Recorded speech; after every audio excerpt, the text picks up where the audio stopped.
Hello, my name is Marcus. I'm the compiler of a collection of therapy quotes entitled 1001 Windmills of the Mind.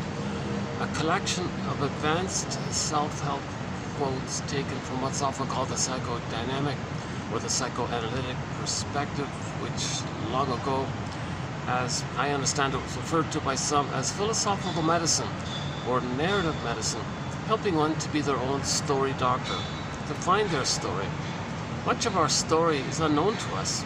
A lot took place prior to the age of 3 that we don't know. That's a huge part of our story. During that time, during that story time, we created imprints, says Arthur Janov, today's author. And these imprints are sealed in, creating primary circuits, telling us who we are and what to believe and how to live life. Templates, schemas, scripts, working models, and we may not be aware of this story. And this story is telling us who we are and how to live. So we need narrative medicine. We need the full story, or as much as we can. One of the quotes in today's batch is, the more we connect with our unconscious, the more conscious we become. So by the way, this video will be part 9 of 10 on the work of Arthur Janov. He became very popular in the early 70s when he got a huge endorsement by a major celebrity regarding his theory that it's possible to kind of go from your thoughts to your feelings to your sensations, like trace it backwards, sort of sequentially, to the place where you're frozen, relive that pain around the trauma, experience it, but be conscious of it while you're experiencing it, and recreate a kind of like a line there where you're aware of yourself. He calls that consciousness. If you can make a connection to your unconscious, you get conscious. We want to make the unconscious conscious, right? You don't want to, you can't skip over it, kind of thing. Any feeling that rises into awareness from consciousness, which is about, okay, again. Okay, any feeling that rises into awareness forms consciousness. So if a feeling comes to you, he calls that consciousness, which is about all parts of the brain working in fluid harmony. It is not possible to be conscious and depressed. They are antithetical states. The conscious person can be sad maybe, but not depressed. The conscious person, now in touch with the life inside, has a reverence for all life. And this idea of consciousness, he quotes a book here called The Universe of Consciousness by two guys here. Okay, so what Gerald Edelman and Giulio Tononi point out in their book is that integration means that suddenly, quote, many different parts of our brain are privy to information that was previously confined to some specialized subsystem, unquote. The problem is to figure out how to join these disparate systems. Mind you, those symptoms would be naturally integrated were the force of the feelings not so overwhelming. The brain says, quote, I must, like the left brain, I must concoct bizarre ideas to take the place of the real ones that can only spell agony. Consciousness is no more than maximized interaction among neuronal groups and different levels of the brain. When someone has an integrated feeling, it means that feeling has become part of her or him. Where was it? So where was it before it became part of him? Well, it was apart from him, deep in the recesses of the brain, i.e. the unconscious. Connection to feelings. Then there will be less of a left brain bias. The left brain no longer, quote, on its own, ignorant of the feelings. We need both the feeling aspect of an experience and also its understanding, the mark of an integrated feeling. Once there is a locked-in feeling, the system immediately shifts to the compensating nervous systems to achieve balance.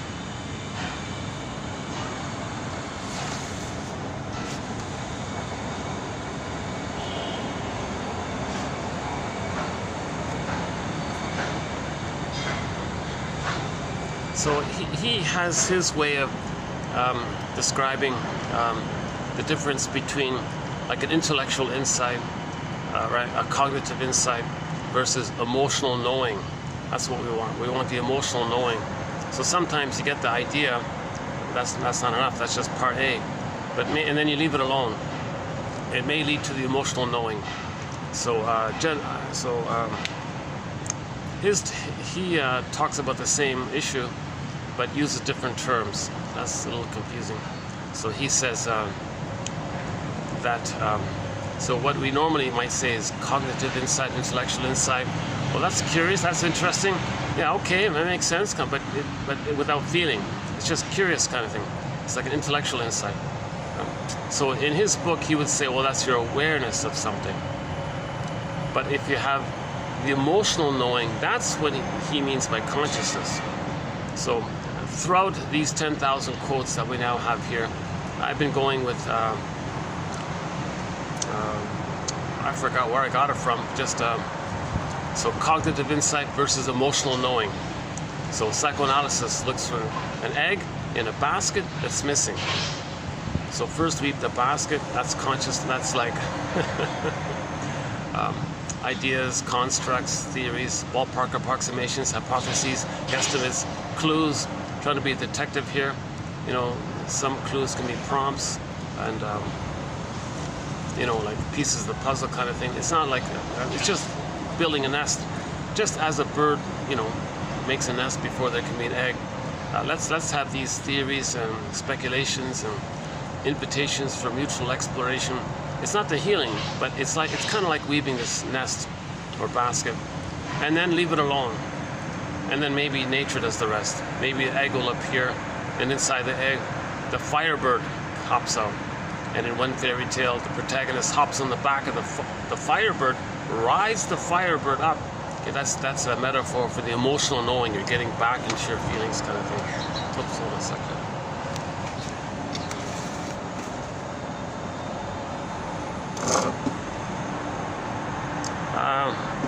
Hold on, yeah, sorry, give me a half a minute. How's lighting here? Should I do it like this? The sun's coming up now. Yeah, it's getting busy downstairs. Let me try this one.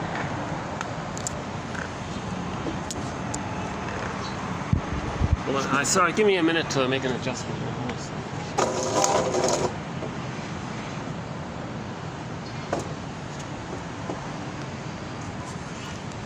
Oh, I forgot to put something under one of the uneven legs here.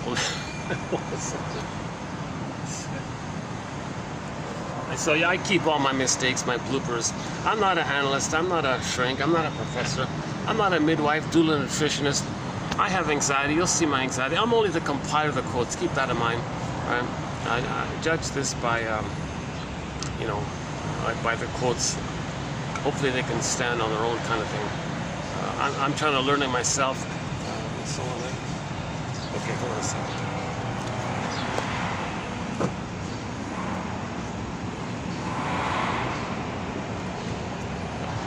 Okay, that should be good enough. All right.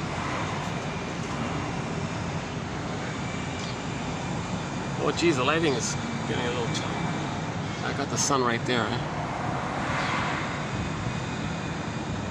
See, I wanted to do it up here, but I got guests just beside me here. Yeah, they're still there. I'm really limited because today's Saturday. I'm really kind of limited with unless I do it this way. Jeez, everything was okay. Okay, let's. Sorry, you're gonna see me sweating a little bit. Sorry about that. Maybe I can do it this way. Oh, hang on. Let's move it up.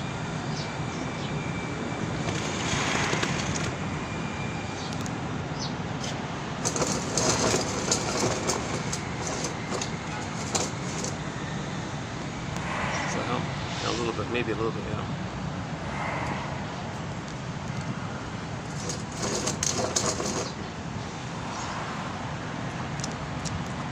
truth is, I'm having a bit of a sluggish day today. My delivery might not be as energized or enthusiastic this time around, but I want to get the quotes out. These are excellent quotes. So we now have 10,000 advanced self-help quotes, mostly written by shrinks.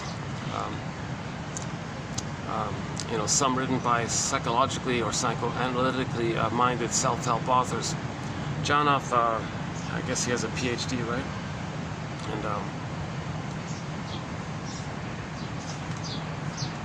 as best as I can see, these 10,000 quotes, which we now have 2,000 pages printed out, single spaced, they fit Grice's criteria for communication of relevance, manner, quantity, quality. So quantity, yeah, not too long, not too short. This is sort of pretty typical, right? So, you know, the quotes are 1 or 2 sentences long, yeah, something like that. That's pretty typical. Sometimes there's a longer passage. So it's very, very manageable, right? The quality is that's very subjective, but my hope is 1 out of 10 will provide an intellectual insight, which Jonoff calls awareness. Okay. Now, what I've been calling emotional knowing, he calls consciousness. So when he uses the word consciousness, he means like you're connected to yourself in all ways, like you're fully more integrated, and you're aware of what you're feeling from your unconscious. You're speaking connected with your feeling. See, his thing is that if there's too much pain, and that's in the right brain, then the left side just creates all kinds of symbols and it concocts you know, ideas and beliefs and abstractions and rationalizations to quell the pain, to explain away the pain or repress the pain. So he would say CBT might do a lot of that. Oh, just change your thoughts, change your feelings. That's code for repression. Hide your feelings. So that's not consciousness. So you might say some interesting ideas, but if it's not connected to your feeling, then you're just repressing. So yesterday's video, the one part 8, I quoted one of his rants on CBT. Say what he said about it.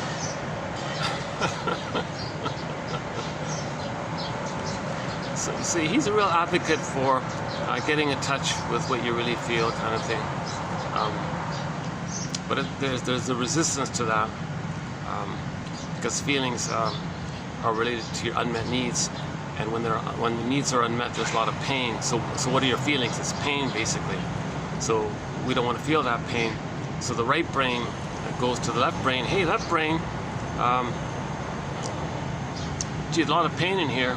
Help.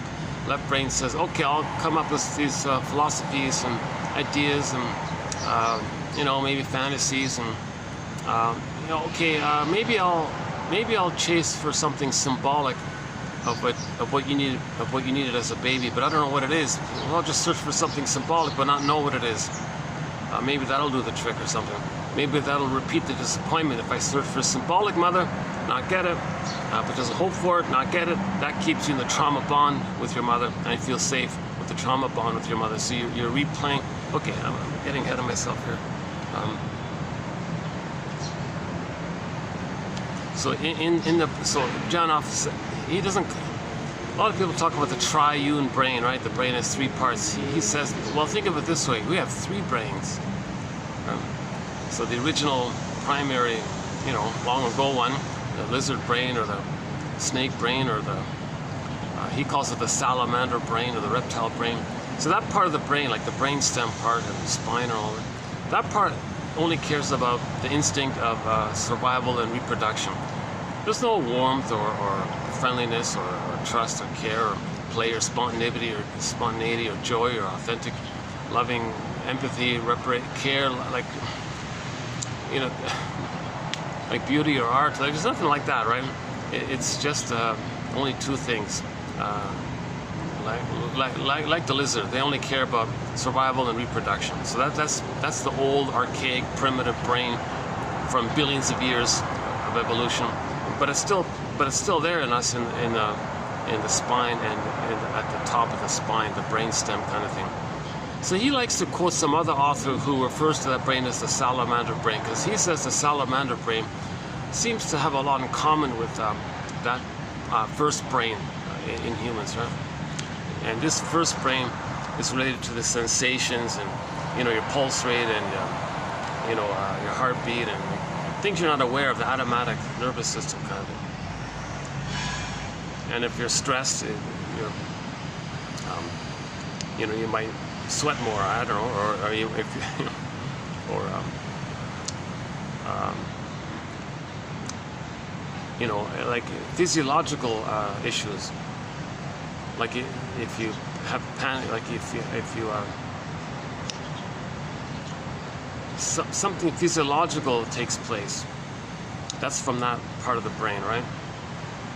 Increased, like if you're, like for example, he said if your body temperature is too high, maybe there's trauma in the uterus.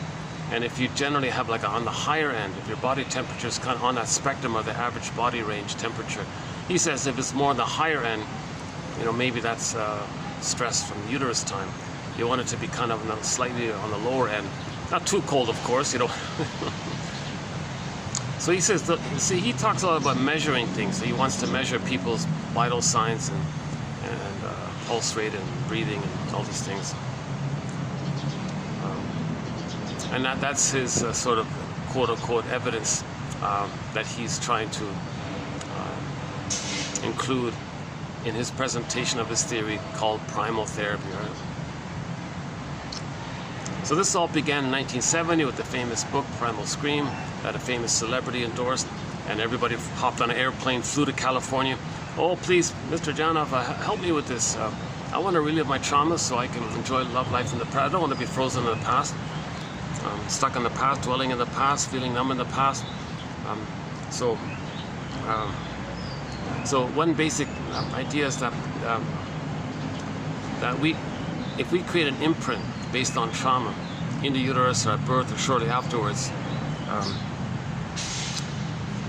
that can set like a curse for the person. That can sort of set how they live their life, kind of thing. So we've done a few examples up to this point already in the previous videos. So he talks about the prototype.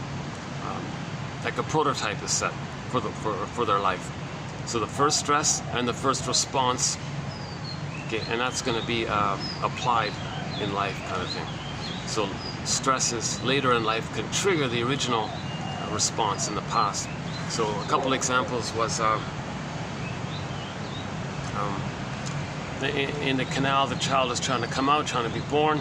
Everything's okay. He's trying to come out, doing his thing, trying to come out, and then the mother complained about pain or something. Oh, doctor, give me lots of anesthesia, give me an epidural, give me painkiller. I don't want to feel any of this stuff here. So whoosh, it goes to the child. Janov says, don't buy this theory about the placenta barrier too much. Most of what's going on with the mother is going to enter into the child. Like if the child smokes, if the mother smokes while pregnant, the baby's suffocating, he says. And if she drinks, a lot of stress, the stress set point is higher. He comes out all revved up with PTSD already. So he thinks a lot of like mothers, the role of the mother while she's pregnant is to make sure doesn't smoke, doesn't drink, doesn't argue, not in a bad mood, or not too much, not even caffeine. She shouldn't, no stimulants, just wholesome foods, I guess, and in a good mood, kind of thing. Let the baby have a kind of a paradise in there, right? He's very sensitive and tender, and the mother can adjust to, you know, like caffeine or something. But when the caffeine goes to the child, it elevates the child and it sets up like he's frozen. Like it's nothing for the mother. Right? She get a little excited, calms down, she's okay, right, kind of thing. But for the baby, it's a different story. He'll be like overwhelmed and frozen. So no stimulants and these kinds of things. So in the last video, I spent almost an hour talking about the role of the mother to provide paradise for the baby in the uterus. Yeah, that wasn't bad. I thought that discussion went okay, actually. Yeah. That video got a like, I noticed, on YouTube. Somebody ticked like, huh? But no watch time. That's the funny thing, right? I don't get the counting system here on YouTube. There's no watch time, but there's a few likes and a few subscribers, but there's no one's actually watching according to the counter.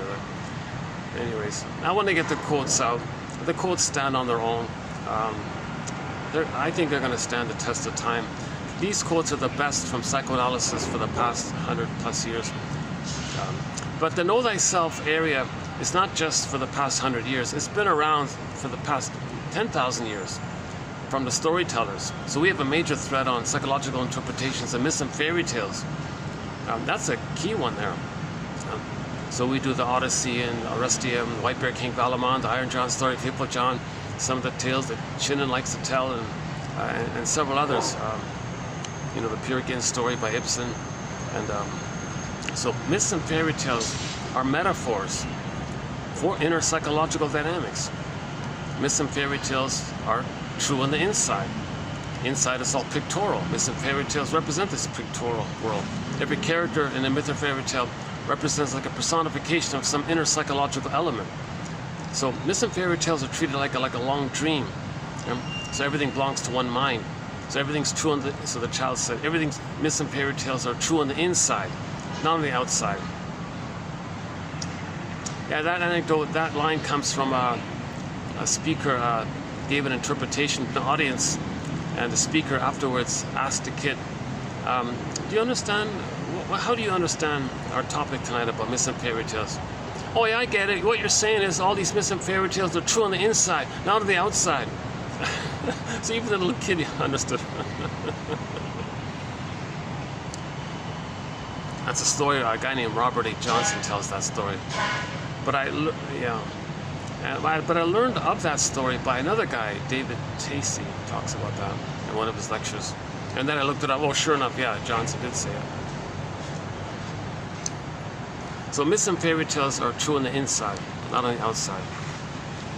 They're metaphors for. Actually, it's mainly metaphors of trauma. You know, like the earth opens up, Miss Core gets pulled down. That's repression. Right? The word of the year for 2023 is authentic. The child is born with an authentic self kind of thing. It's emerging, it's authentic. But with trauma, the child can't, if he doesn't get his needs met, it's going to get repressed. There's a pain so utter it swallows up and up. Then the person goes in the swoon of endorphins to numb the pain. So the storytellers would have the story. Oh yeah, once upon this earth opened up, this core got pulled down. Whoa, what's that about? What's a metaphor for repression?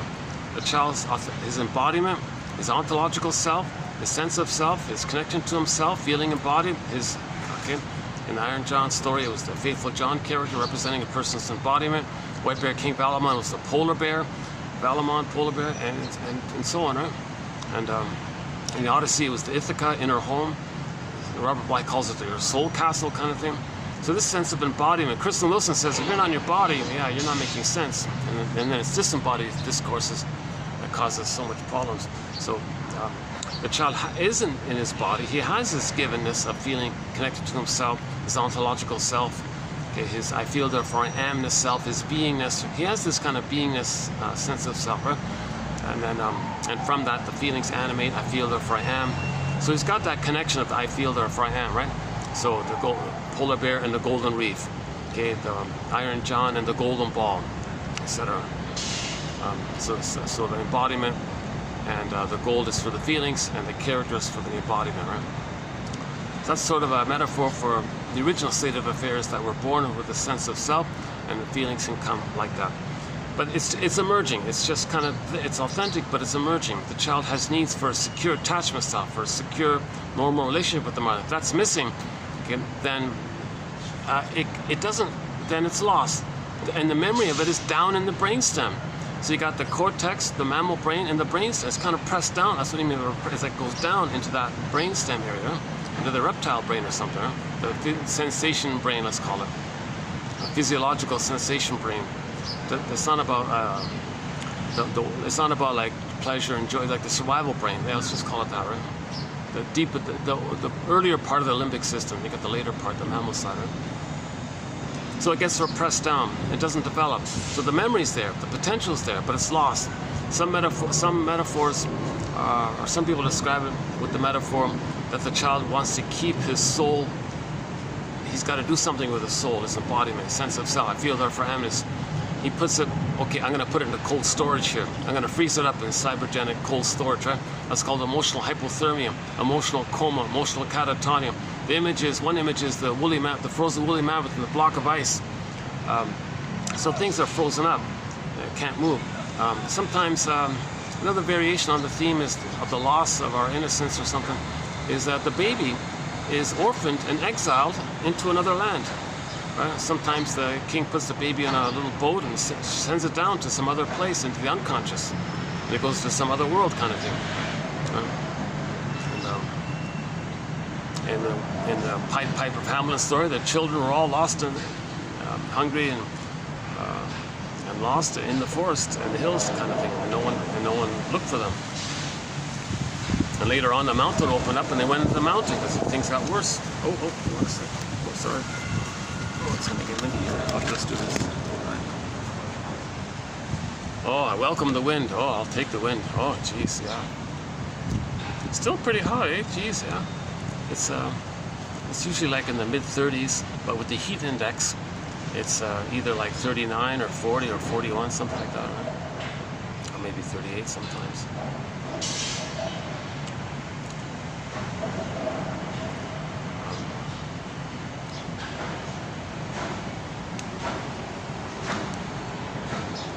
Where were we? Oh yeah, metaphors for trauma. So myths and fairy tales describe metaphors for trauma. So another metaphor is that the feelings can't flow, right? Feelings are linked to needs. If the child's needs for a secure attachment style don't get met, okay, in the Disney film, Joy and Sadness got zooped away, the feeling cell, then he's back to the physiological part. See, in the Disney film Inside Out, you sort of saw the feelings from the mammal side. So we got the human brain, the monkey brain, and the lizard brain, right? 3 brains, basically. Janoff calls it the salamander brain. Maybe the middle one we can call the horse brain, and they've got the cortex, the thinking cap, they call it the cortex. And you put it all together, and it's meant to be a kind of like harmony and a kind of some kind of relationship between the 3 brains, like some kind of acceptance of each other, right? Like some kind of you don't want things to be, see, if the mammal part, the middle brain is too damaged, then the imprints from the brainstem circuitously find a way to the left. So the cortex, and the cortex is for ideas, because the feeling couldn't hold the sensations. So the feeling, that buffer of when you feel things and your sensations and your feelings can kind of accept the sensations, and your cortex is aware of that, is aware of your feelings, accepting your sensations. It's like a harmony integration there, he's calling it here. Yeah, that quote we read, he came from some top neuroscientists, right? That one there, according to Jana, about integration.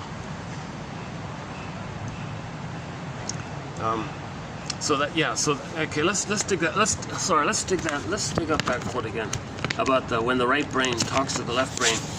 So when the middle part is missing, this is going to be a little awkward today. It's a little windy around here. Hold on a second.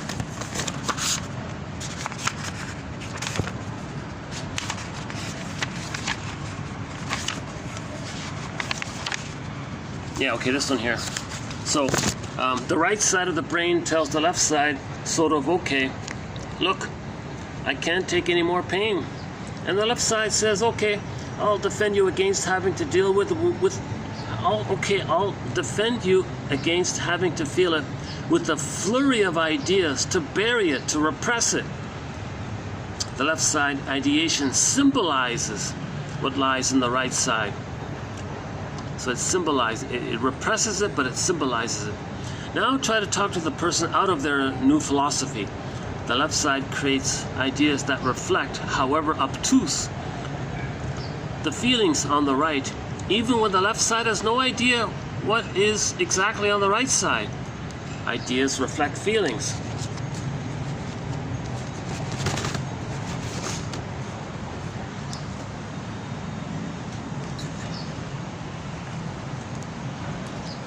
sun's getting through here.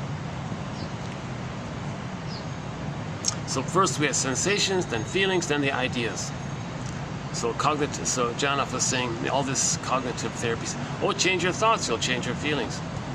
Okay. Okay. Yes, you may like reframe things a little bit, and it's a little helpful, but the deeper imprint is still there. So it's very minimal in that sense. And sometimes the reframe might not even be a helpful reframe, and the reframe just manages to just push down the feelings or something. You don't want you don't want a further gap between your thoughts and your feelings. You want like a bridge between. You want the brain to be like one. You don't want it to be too fragmented, kind of thing. That's called consciousness. That's what he's saying. If you can have that kind of know what you feel, right, kind of thing. And okay, hang on a second. Okay, let's back up. So another image for trauma is okay. Let me do my disclaimer. I'm not a shrink or a professor, a midwife, doula, nutritionist, etc. I'm only the compiler of the quotes. And throughout the series, I've been quoting Robert Bly, a guest mentor here. When Robert Bly speaks to an audience, he says, "Dear people, 30% of what you're going to hear tonight is wrong. It's up to you to figure out which 30%." So I've been keeping that attitude throughout. But in this stretch of quotes here, in this 10 video marathon, it's not 30%. It's more like 50%. So dear whoever may be listening or watching, 50% of what you're going to hear in this video and in the past 8 and the next one, 50% of that material is wrong. It's up to you to figure out which 50%. So I have way more questions here. I have way more questions popping up all over the place. So I'm trying to learn it myself, but it's interesting. It's definitely a piece of the puzzle. Janov's really the lead author on having some appreciation that babies are feeling people. Feelings are us. Babies are people. Feelings are babies. We're feeling people. We have a mammal brain. You don't want to. Took billions of years to get that mammal brain so we can feel. And with trauma, it's all squelched, frozen, petrified. Another image. So it's frozen. So the inner life is frozen. Okay, it's repressed. It can be frozen. It can be petrified, scared stiff kind of thing. It can be turned to stone. So Echo becomes a statue. Faithful John becomes a statue. That means the inner life is all hardened up. We don't know juices, nothing flows. We don't know what we feel. Jargon is alexithymia. No words for feelings. Emotional illiteracy. Affect phobia. We're afraid of our feelings because to admit a feeling, you got to admit the unmet need. There's your pain. So we're afraid of the pain, so we don't want to know the feelings because that links to the unmet need, and so the feeling is pain, in other words. Affect phobia, emotional illiteracy, alexithymia. Now, a byproduct is we may say, geez, I don't fully feel real. Hence the Velveteen Rabbit story. The stuffed rabbit was saying, hey, come on, what does it mean to be real? I want to be real. So a person, that's the condition of, that's the metaphor for Trump. The person may not feel real, like that Velveteen Rabbit saying, what does it mean to be real? And another one was that carpenter guy who took a block of wood and carved out like a little boy and was praying for the boy to come, the wood made out of wood, to oh, please let it be alive, come to life, be alive. Joseph Campbell says, yeah, that's the whole story here of the midlife audit, the midlife examination period, which he calls the hero's journey. That's what he means by the hero's journey. We want to search for a sense of feeling real and alive. We want to get back our embodiment. We want to get back our sense of self. And then with that, the golden ball is there. And with the golden ball, now you got a wide range of feelings, needed feelings, appropriate feelings, the quote-unquote more human side of being human. Okay, gratitude, tenderness, affection, reparation, make a mistake, feel bad, kind of care and empathy and soul vision. And you know your feelings, so you know others' feelings. We're three-dimensional, we're all one family, we're all traumatized, we're all members of the same traumatized family, we're all, Jane Elliott says, we're all like cousins kind of thing from this massive family back in Africa. We're all Africans, some lost a 10, big deal. You know, like we're all still from that same hominid, like we're all from that same line, that same hominid called Homo bodoensis. So one theory is before we grew the cap, the cortex, called Homo sapiens. Prior to the cap, the cortex, earlier version of us was Homo bodoensis, basically us without the cortex. That was called Homo bodoensis for a million years. So it took us a billion years to become us now, right? Now us. So we're still from that one hominid line. So we're all from that one line. We're all hominids. Only one hominid made it, right? Only one hominid adapted. All the other so-called hominids, whatever, we don't know exactly. But we're all from the same kind of hominid line. As evidenced by when we became a traumatized version of ourselves 10,000 years ago due to the mismanagement of our brain chemistry around our discoveries, and then our panic reactivity and not being aware or conscious. And then the storytellers who come on the scene, and 10,000. So all of the storytellers, all of the anthologies of myths and fairy tales, in whatever language, whatever place, whatever time in the past 10,000 years, same motifs, same stuff, same patterns. Just the frills are just like local, like names for local plants, but the psychology is the same. So myths and fairy tales, the motifs are code for psychological dynamics, like repression, baby lost in another forest, or the earth opens up and its core gets pulled down, or the goddess demon motif, a good fairy, bad witch motif, or a helpful, beautiful character who saves you, and someone who's scaring you motif. Okay, the splitting mechanism, that refers to the splitting mechanism. When the baby's nursing, he's in paradise. He's with the goddess, right? He's in paradise. Babies are in paradise originally. For the first 4 to 5 months when they come out of the womb, they need an extended paradise. So if he's nursing properly, he's there. He's got his heaven. If the mother's misattuned, in a bad mood, didn't want to be a mother or something like that, baby's in rage, he can't know that rage. He projects that rage onto the bad breast image. His need to kind of take in the experience of the mother, okay, basic need, turns into oral greed, and the rage, oral greed, projects those traits onto the bad breast image mother and creates a monster. It could be the guy with the horns, could be the Cyclops in the Odyssey, could be the Boar Queen in the White Bear King Balaman. The Boar Queen one is pretty graphic, right? The Boar Queen gobbles the men up and uses their bones as toothpicks. That's that voracious, angry oral greed that the baby has. So the Boar Queen is just a metaphor of the baby's rage and oral greed. So remember, myths and fairy tales describe trauma. Myths and fairy tales describe a traumatized mind. So the storytellers back then, over the years, and the stories passed down, these storytellers, they were like the original shrinks. The first sort of soul doctors were the storytellers, telling us these stories that were traumatized. This came on the scene when we became a traumatized version of ourselves roughly 10,000 years ago. So 150,000 years or 200,000, whatever it is, we became Homo sapiens and all this, right? But then roughly 10,000 years ago, okay, we became a traumatized version of ourselves. One person calls us Homo economicus, the greed and envy and all this. Well, before I forget, oh my God. One member of the plunder system, one sort of leader or spokesperson for the Pilginal plunder system. Oh yeah, so when we became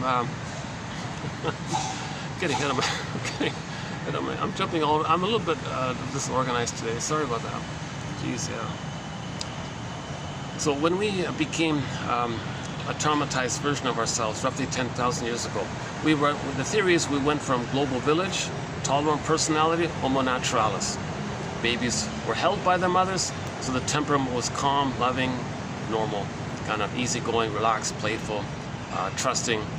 There was no concept of greed and envy and spite, vindictiveness, schadenfreude, revenge fantasy, grievance collecting. None of these petty, infantile, rage-like anger at your mother, because all babies are loved. So we had a natural, normal, tolerant personality as a byproduct, so we were Homo naturalis back then. But 10,000 years ago, okay, something took place. We mismanaged ourselves, and then, okay, so there's a whole story about that, okay, discussed in TQ 2725, part 3 of 3 to 7.5 hour video one. We went through that, so if you want to pause here, go to TQ 2725, part 3 of 3 to 7.5 hour video. We do that transition of when we went from Homo naturalis to Homo economicus, or Homo short-sellicus, or Homo traumicus, global village to global pillage, okay, and so on. Tolerant personality, prejudiced personality. This took place roughly 10,000 years ago. Again, all theory, these are all speculations. Okay, 50%, whatever you're hearing. There's no set answer here. There's no answer here. There's no like clear, perfect answer here. We're just searching for clues, kind of thing. So when we became Homo short-sellicus 10,000 years ago, one short seller, I heard just before coming out here. Oh my God! Okay, this is typical propaganda kind of thing. One short-sellicus guy, leader of the pillage and the plunder system. So he said, oh yeah, all the list of sins there like that. Oh, the worst one is gluttony. Oh, give me a break. Gluttony, you acknowledge something good. No, the worst of that list of 7 sins, the worst one is envy, because envy is the only one that doesn't want to admit any kind of goodness. Envy is hatred of the good. And his colleague, another short seller, said that the whole pillage and the plunder of the planet, it's not about gluttony or greed. It's about envy, hatred of the good. When babies are traumatized, their authentic goodness, their emerging, beautiful, unique self, mother was misattuned, malattuned. If the babies are removed, it's going to cause that. So babies were removed, that's the issue. Babies who were removed from the mother. The first time it ever happened, babies were so that traumatized them. So they thought the mother hated them, rejected them, didn't want any of their goodness, didn't want their soul, didn't want their feelings, didn't want their embodiment, didn't want their uniqueness. The baby interpreted that the mother, even if someone else ripped the baby away, oh my God, the baby thinks something of mother, right? First one, mother. Oh, mother hated my goodness. Okay, as a coping strategy, he can't always remember it like that. So he has some buffering if he can act like her and reject himself and see his lost goodness onto others and hate the goodness of others, because mother hated the goodness in them. So this is a psychic maneuver of the mind called identification with the aggressor when there's trauma. Baby identifies with the aggressor, which is the envy breast. Again, the first mother is not a full person, it's just a breast mother, part of the mother called the breast mother. Now that breast mother hated his goodness. Right?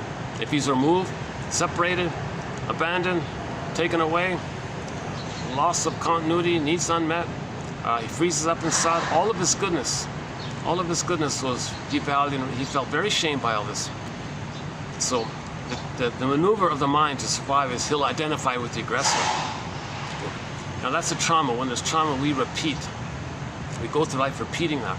But when he repeats mother shaming him, mother being envious of him, he becomes the envier and hates the goodness of others. Because mother hated his original goodness, he becomes her. That's like a blueprint, a schema, like a primary circuit, okay, like a model, like a map for the world kind of thing. Okay, so again, the interpersonal with the mother leads to the intrapsychic, which then reveals itself in his relating with others throughout his life. Okay, so the interpersonal becomes intrapsychic, which reveals itself later on interpersonally with others in its repetition compulsion. Okay, so the interpersonal leads to intrapsychic, and then the intrapsychic to the interpersonal applied broadly. And so that's the inside out, as above, so below. It all started with the failure with the mother in the beginning. So identification with the aggressor. Okay, the basic idea quickly is the more the mother's love is unavailable, William Fairbairn, one of our mentors, says, the more the baby sticks to her, clings to her. The jargon is adhesive. They stick to each other adhesively like crazy glue. So he doesn't feel enough love to separate, know himself. He's just stuck with her.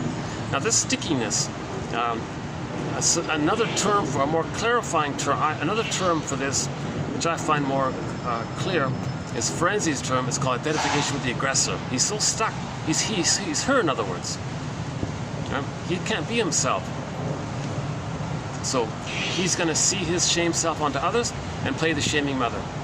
So the shaming mother shamed him, hated him, his goodness. He becomes that. So he goes through life imitating her and treating others the way his mother treated him.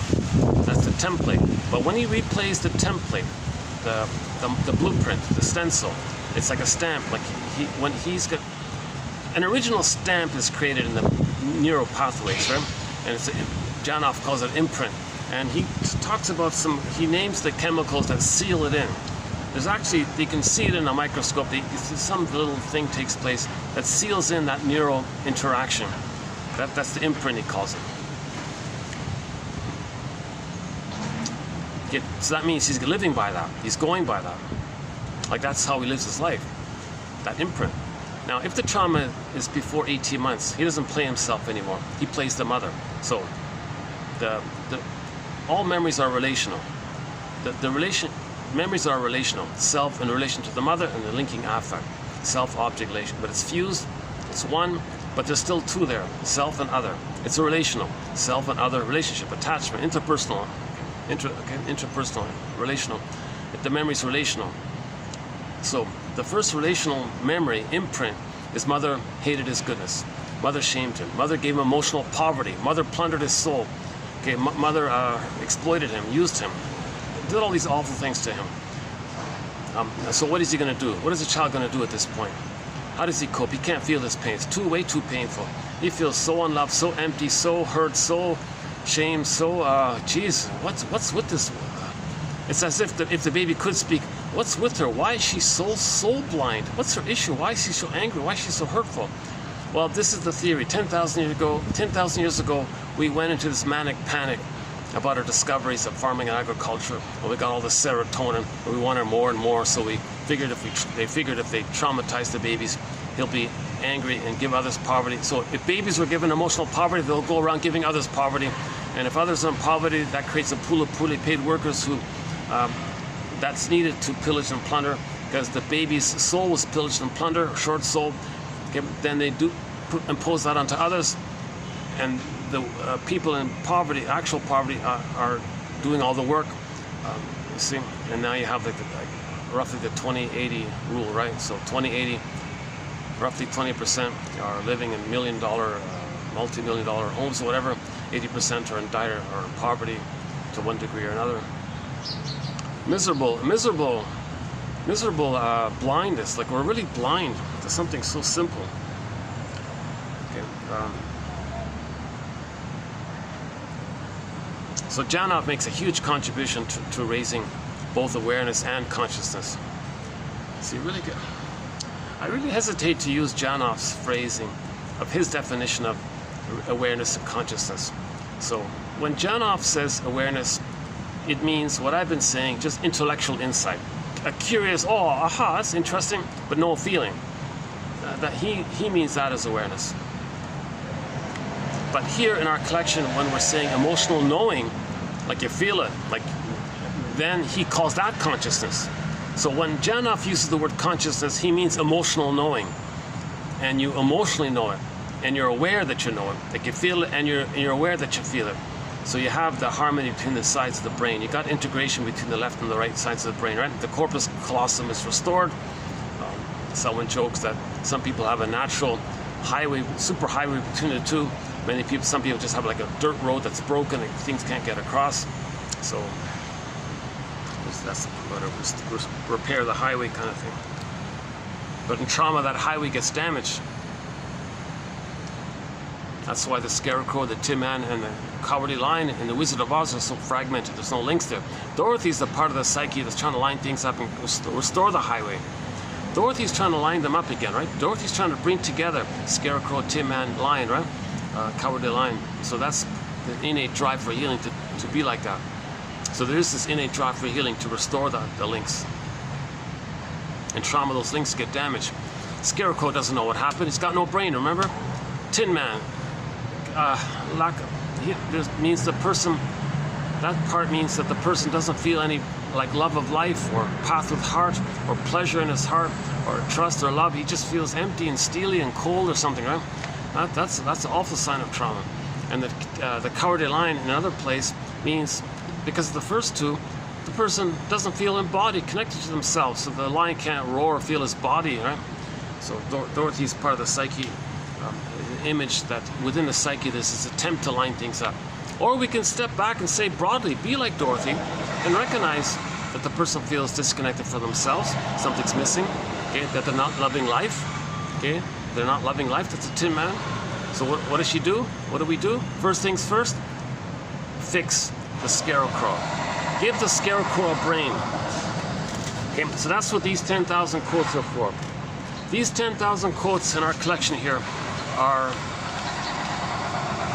an attempt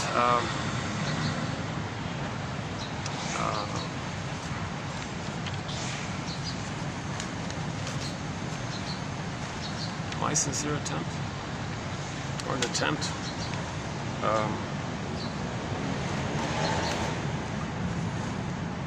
or my, well,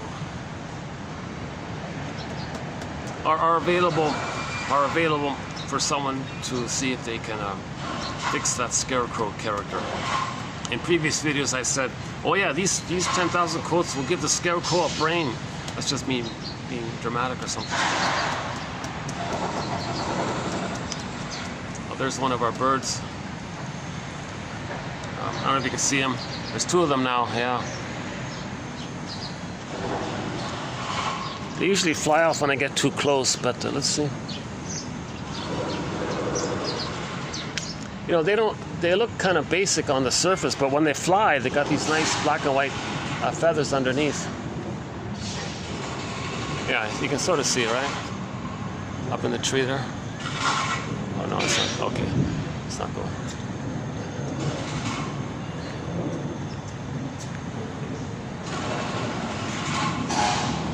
Oh, they closed the curtains, so maybe I can come back up here. That's okay.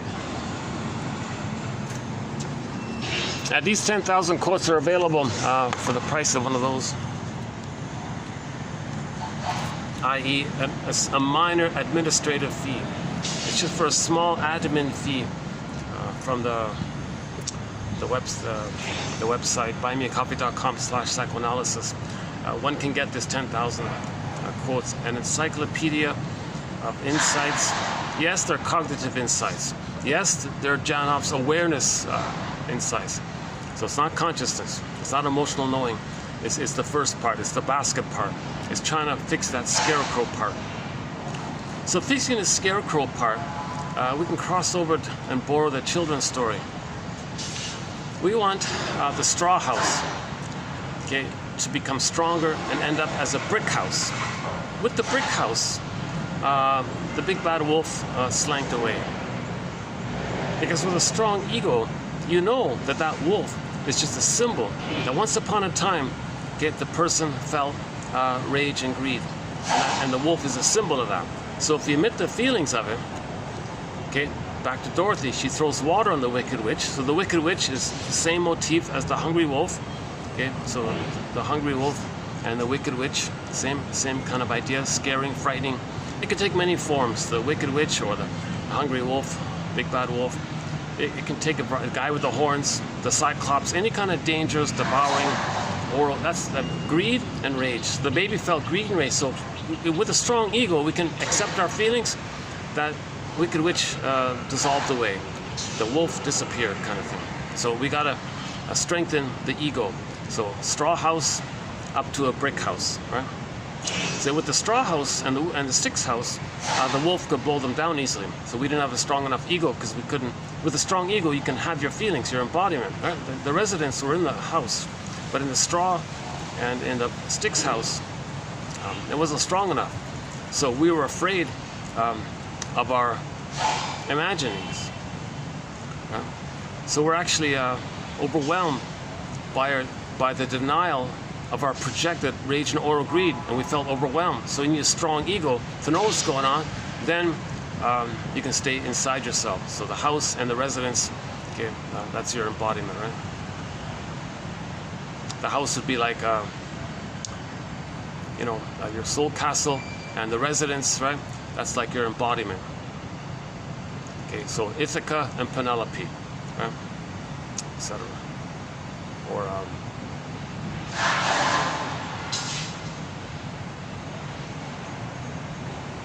Or the Iron John story, it's Iron John and the Golden Ball, the connection like that, right? Polar bear, golden reef.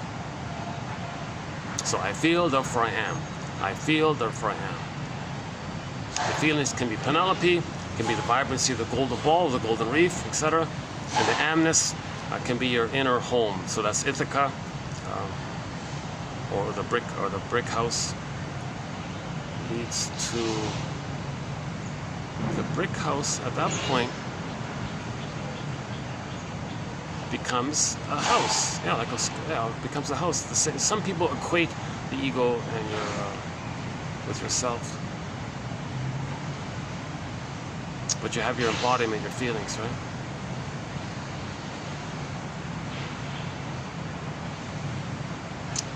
Okay, let's update that. Yeah, that little point at the end there. Let's update that one.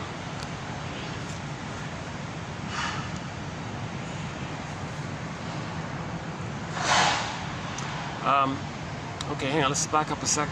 Oh yeah, so we were talking about identification with the aggressor. Okay, so if the babies are removed, that'll do it. He's not getting mother's love. The baby needs attunement with the mother, reverie with the mother, breastfeeding with the mother, mother's loving gaze. He needs an extended paradise. So in the beginning, the child's... some stuff coming up. Oh, maybe I should move on. Okay, the staff want to take a smoke break. Maybe I kind of move up here one second.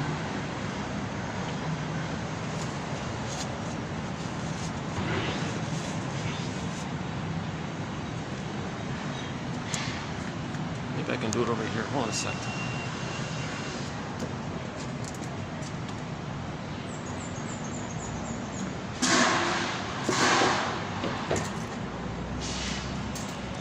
I look forward to when I finally find a new, like, nice venue with a view. I can bring in the speakers and bring in the good speaker, play our soundtrack, play some songs. The songs really enhance the message. So we got an amazing soundtrack. Most of the songs have some kind of psychological point to it that facilitates and highlights the psychological message of the theme or the quotes. That's sort of something that we haven't played many songs recently. And I've got a bit of a backlog of songs I want to play, so I'm looking forward to that chance. Well, here it's okay. Yeah, let's just stay here. Okay. I'm right in the middle, so I think I got the right sweet spot. I don't want to bother them. I don't want to bother them. They close their curtains. Okay, this is... Remember, this is a Saturday, so it's hard to do these videos on the weekends.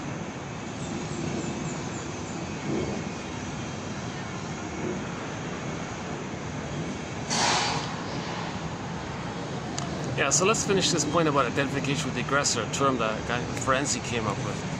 Sandor Ferenczi, way back when, yeah, 100 plus years ago. So the mother's the aggressor, right? She's the active aggressor, okay? And the baby's the helpless, passive victim. Okay? If the pain's too great, the child gives himself up, projects his unloved self onto others, the others are no good, and they become the aggressor. So they'll play the active aggressor role who shames them, but they see themselves onto others, so the behavior is they're shaming others, or they hate others because the mother hated them.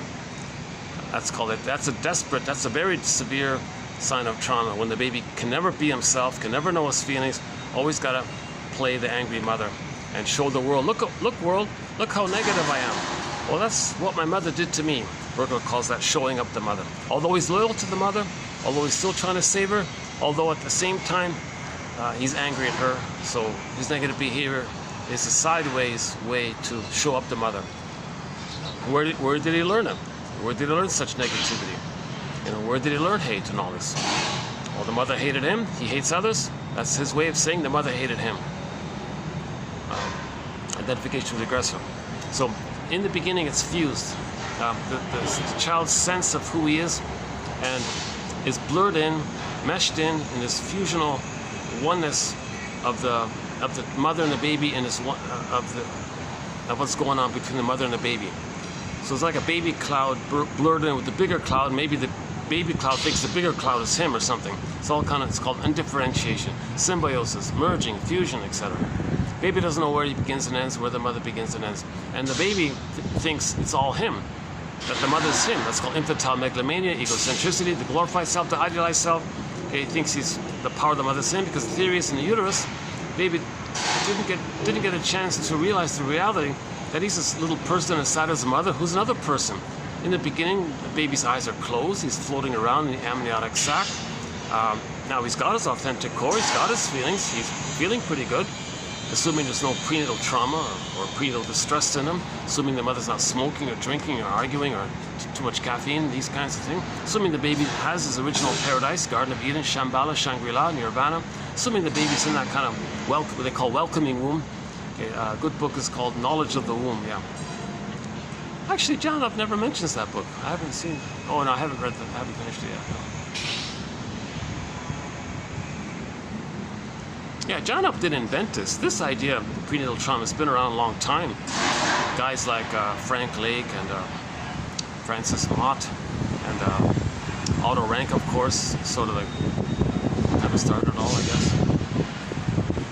But even the Odyssey makes reference to prenatal distress syndrome. The Odyssey, can you believe it? Homer, the Odyssey. The Odyssey talks about prenatal distress syndrome. That's sea monster. That's with the 3 long necks. That's the cord and the 3 veins. And the body's like the placenta blurred in with the cord. The baby senses the 3 veins, so there's the 3 long necks. Just theory about that. Identification with the aggressor. So they're one like that, right? And so the baby has an oceanic oneness, an oceanic feeling, a blissful oneness. Robert Blythe jokes, yeah, it was ecstatic. He was happy, it was ecstatic, it was blissful. Okay. And all these phrases, follow your bliss, and, you know, blissful this, and he's not blissful. Well, that's one guy was saying, well, that may be like, we had a kind of experience of bliss. Why do we have this phrase? Because maybe we had it. So the baby had this blissful oceanic feeling. One author calls it the unico mystica, one with this big powerful mystery. It's blissful, he's one with the mother, so he's safe. Oh, there's the little bird there. Let's see, is he showing up here?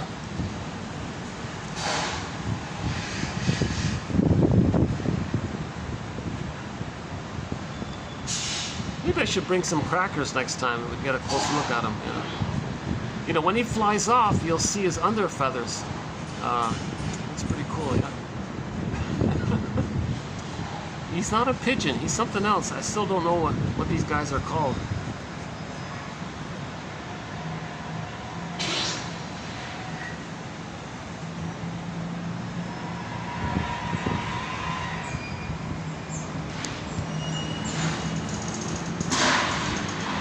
Oh, is that a hummingbird? Hold on a sec. Oh, look at that, hey, lots of... I'm just discovering all these different types of birds around here. I just saw like a little mini, something that resembled a hummingbird, but not exactly. A tiny bird that was flapping manically, but it wasn't a hummingbird.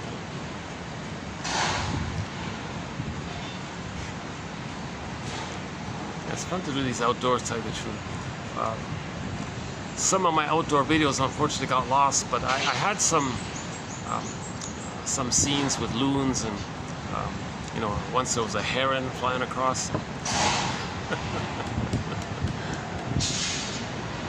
I once had a heron actually just standing beside a rock beside me, and the whole time I did the video, the heron was standing there. I didn't even know it the whole time. And finally at the end I got up, the heron the heron was standing there beside, the whole time I was doing the video, there was a heron standing like just like maybe like 8 feet away or something like that, and it was like a rock, but he was on the other side of the rock. I never looked on the other side of the rock. That was a fun moment, yeah. Like a presence, right? Like it's a presence, a mammal presence, like a pet kind of thing.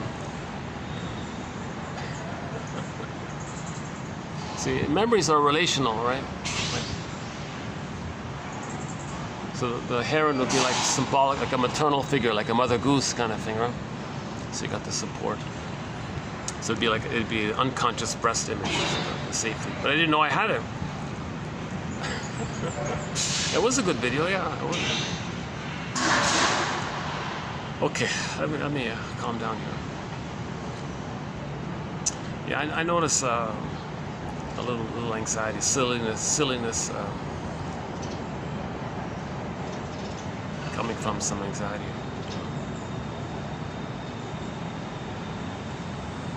Yeah, why am I more anxious today? I'm not sure. Okay, let's finish up identification with the aggressor. They're fused, right? In normal development, the child feels safe with the mother. Oh my God, if he feels safe, I feel safe. The natural phenomena, it makes common intuitive sense. If the baby feels safe, I feel safe. I was fed, mother saw me, she was attuned to me, she met my needs, she comforted me, she was present to me. I had a rapport with her, we had a communication, skin-to-skin contact, breastfeeding was normal, according to the baby's needs.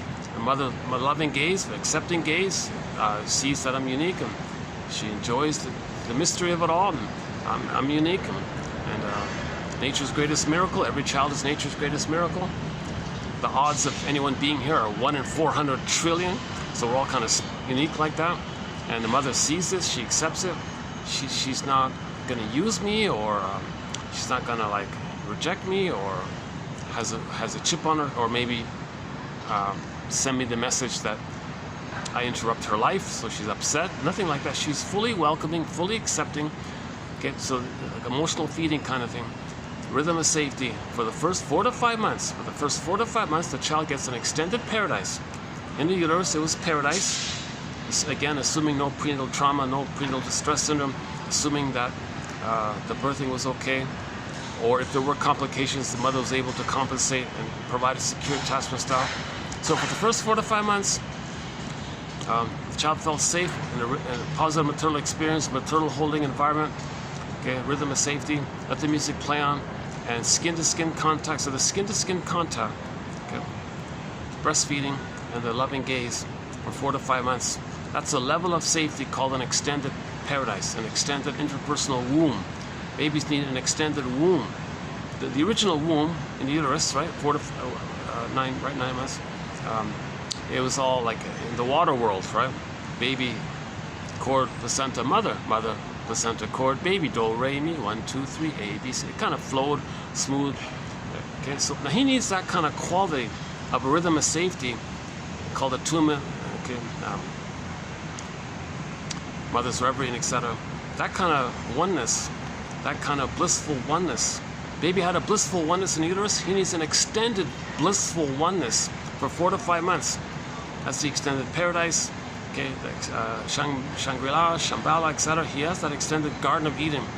Okay, so that's Garden of Eden is established with the 3 parts just mentioned: skin to skin, breastfeeding, and loving interaction with the gaze, the eye gaze, and all this. So assuming he gets that, then the original fusion that's there from the beginning of oneness, that oneness, he feels safe enough, fed enough, strengthened enough, developed enough to hatch out of that blurredness, the fusion. His self-concept that's in it can hatch out. Now he's hatching out for a second time. Now he's beginning the psychological birth. So the psychological birth of the baby just doesn't magically appear with the biological birth. For the psychological birth, first he needs this like second egg kind of thing, second womb, kind of like a psychological egg, some people call it. And so if he gets that egg, okay, that's a key thing. Some babies don't even get that. If the cords are moved, put it on a scale, bottle, all these disturbing, it's lost. He doesn't get it. He freezes up already, of birth trauma. Janoff was saying, a lot of babies are born with PTSD already. In TQ 2599 from the classic show Route 66. Go to the third quote there.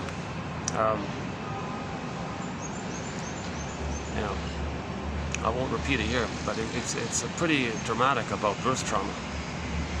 From a classic TV show, Route 66, psychologically minded show. We've got 11 excellent quotes from that show. If you look up TQ 2599, I think it's there. Yeah. So we don't want the baby to be born with PTSD. Yikes! Jesus. Then every little thing is irritable. He'll be over. His set point for stress is always very high. He's had a very elevated stress, so he's kind of aggressive against things all the time. Nothing is perfect, so he's always angry. nothing can be perfect, so he's always angry, and he's in constant mode of trying to control everyone because he couldn't control the mother.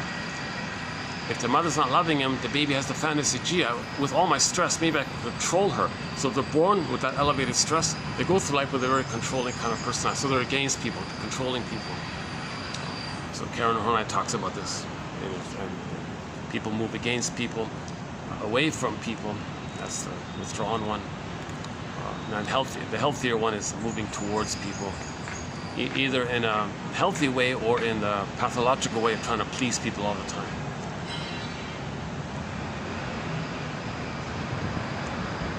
So, so the Dorothy Pines in the skin-to-skin contact one. So the baby's placed on the front, skin-to-skin contact, okay? Smell stays, the room is warm, maybe a heat lamp or something.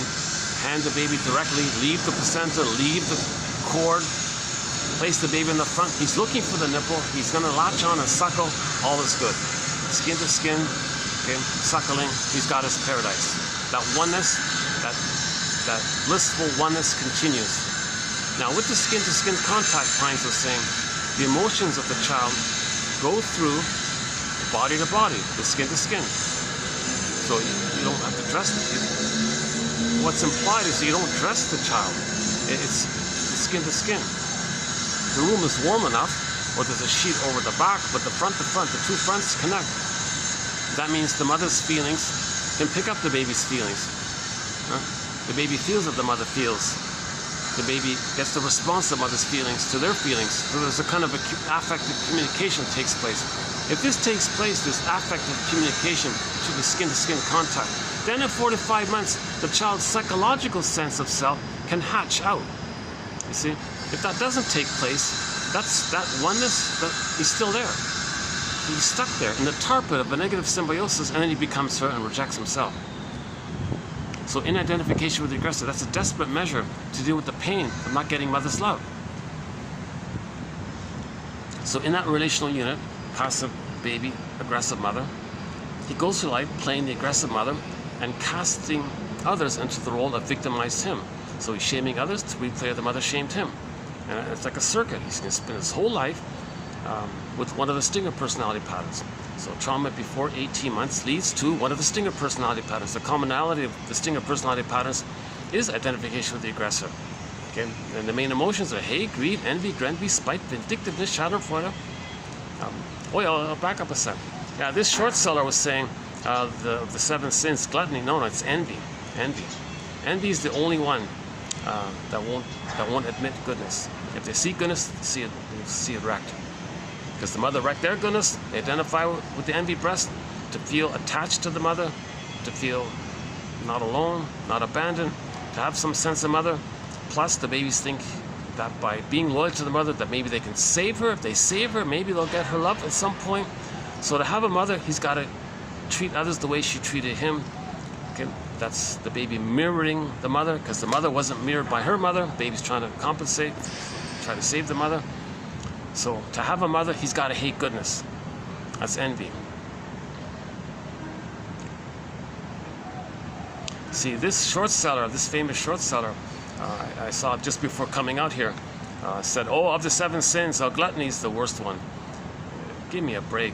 See, gluttony acknowledges the hope for good. See, greed or gluttony, like food or something, like that's symbolic mother. That's still the search for something good. There's still some kind of identification that you can get maybe mother's love in the food, okay, in the unconscious. So baby associates mother with food in the unconscious memory system. So mother, food, and the unconscious are kind of blurred up a little bit.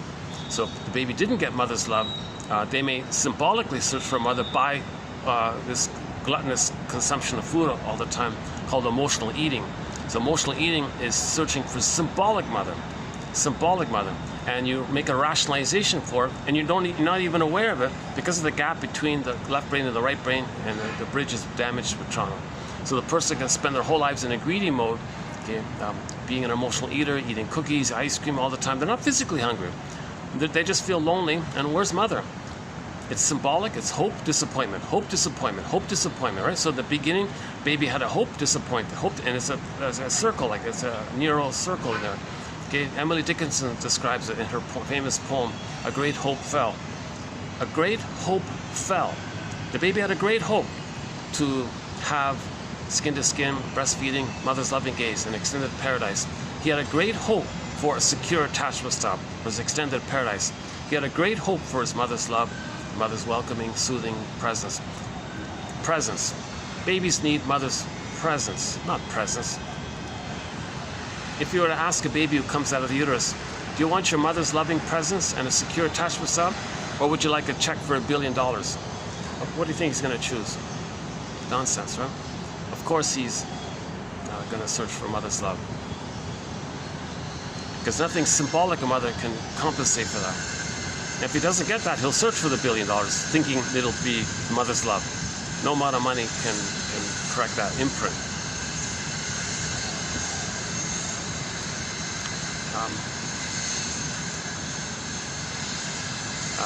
So baby needs the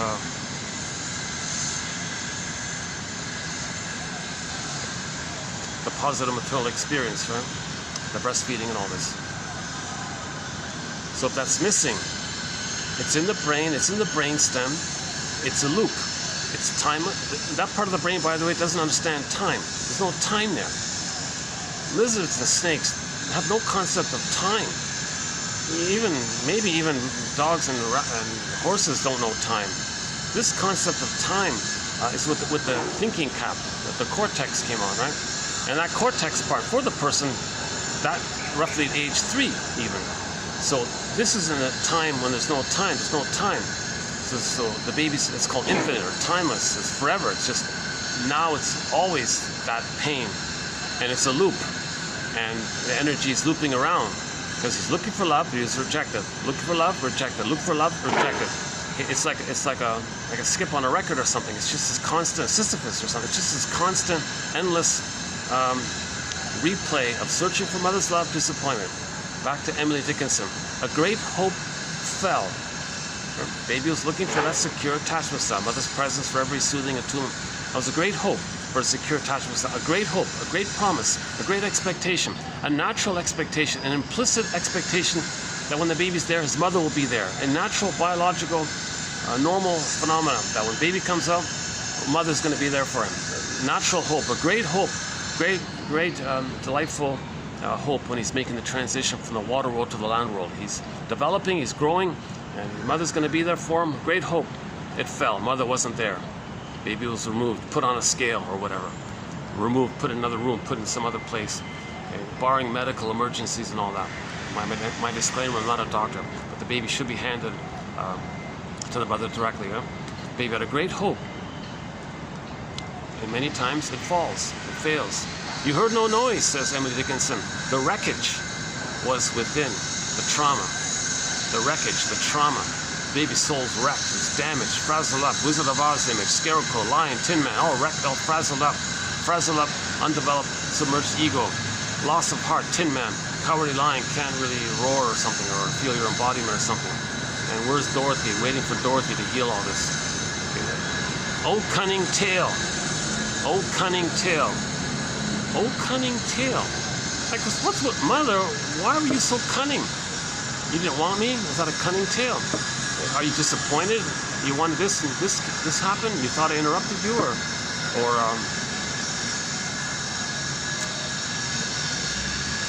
or you're angry that I have needs because once upon a time you had needs and you didn't get it, and now you're supposed to give what you never got, and you're angry? Oh, cunning tale. That's a cunning tale. That let no witness in. Child's not going to know it. He can't know it. That's the back to the Scarecrow. He can't know it. He can't capture it and give it like a binding or something. You can't psychically bind it or something. But you can't really capture it and give it a time and a place for the future. So you can't really know it. It's just too overwhelmed. Okay? A great hope fell. You heard no noise. The wreckage was within. Oh, cunning tale that let no witness in.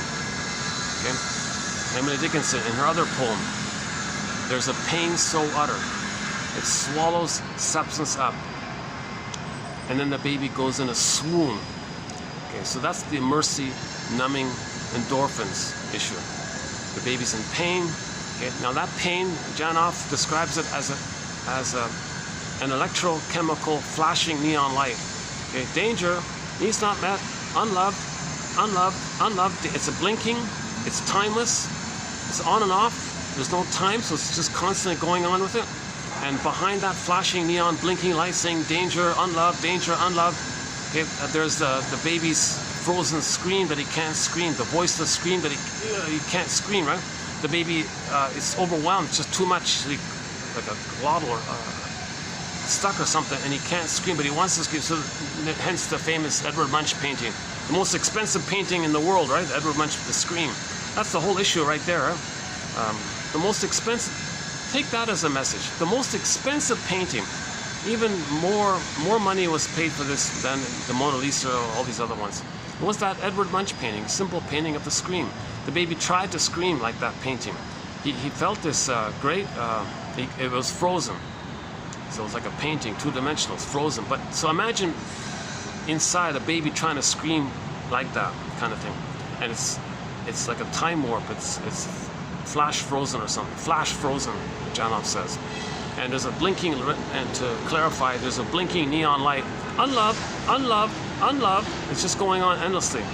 That means this blinking of the unloved tells the brain to send the person endorphins, the swoon. Now the person is in a swoon. Imagine like a spongy umbrella across, going like an arc across. Okay, to mask, to numb, to not let you feel the pain.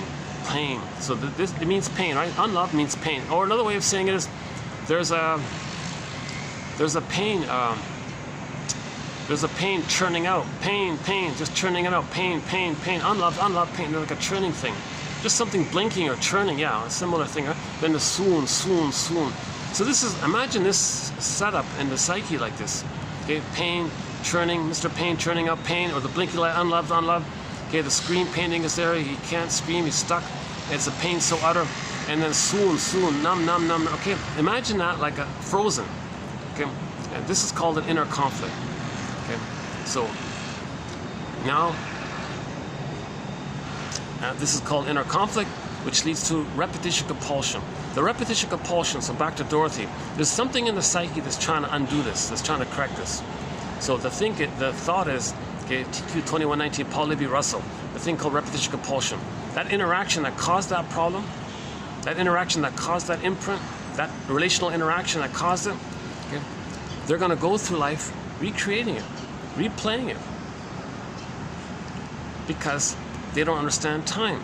All time is that time. It's infinite. It's timeless. Just there's no time. When that blinking goes on, there's no time.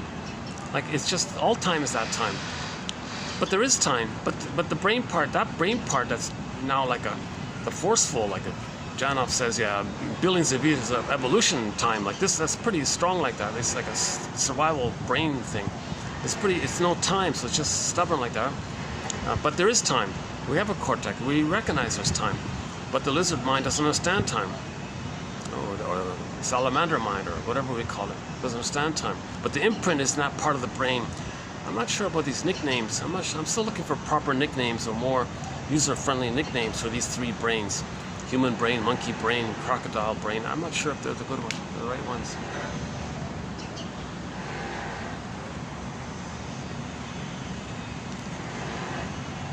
How are we doing here?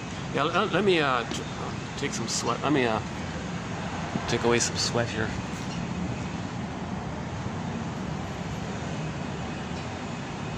Is it cooler here? Let's see.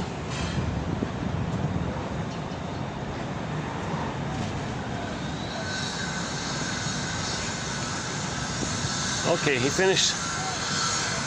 Okay, they finished their break, all right. Is it better here or better over there? It's about the same, right?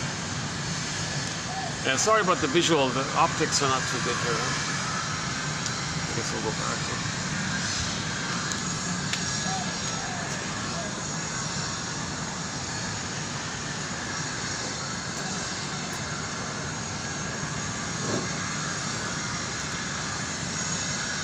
Oh, before I forget, hold on a sec. That's the how's the battery? Oh, look at that. The battery's draining on me. Look at that. Hold on a sec. Let me reboot this thing here. Sometimes that happens. So I got this battery pack thing here. Is it working? Yeah, I'll know in a minute if this is working. If this doesn't work, oh my God, then there'll be a part 2 of this video. So let's see. Okay, it says here 71. Just wait a minute.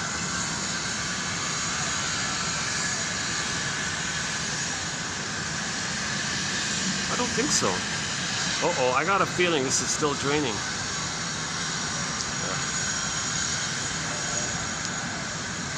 That means I've only got about an hour left. Less, maybe even just barely an hour.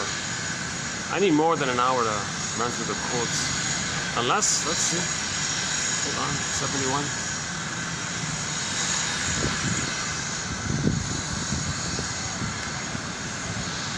Let's try this again. It's supposed to give me a green light, but it's not, I'm not getting it. Sorry about the tech delay here. Hold on a sec. See, now would be a good time to play the music, huh? Play some Brian Andre or Edie Sapi or something like that. Anshel. Yeah, play some Anshel. Or some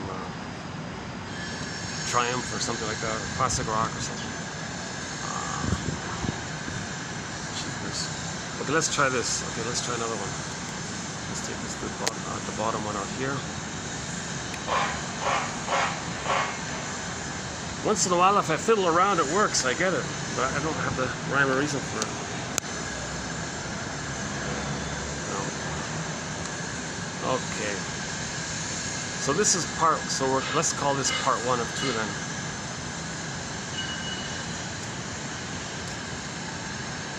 Seven. Yeah, it's dropping. It's dropping. Come on.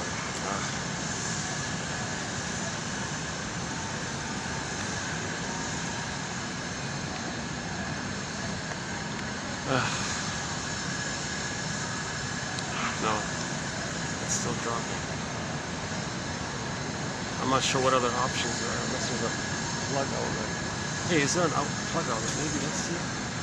Maybe if I plug this in somewhere, maybe I can get it. There's child.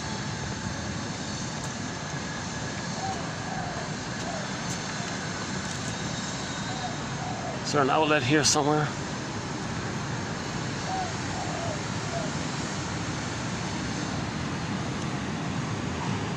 No?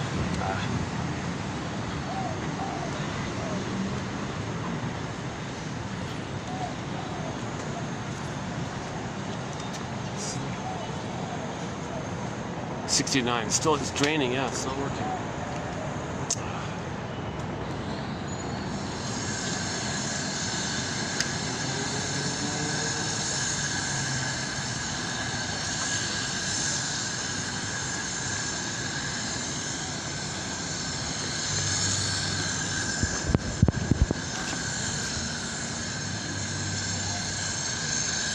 What about over here?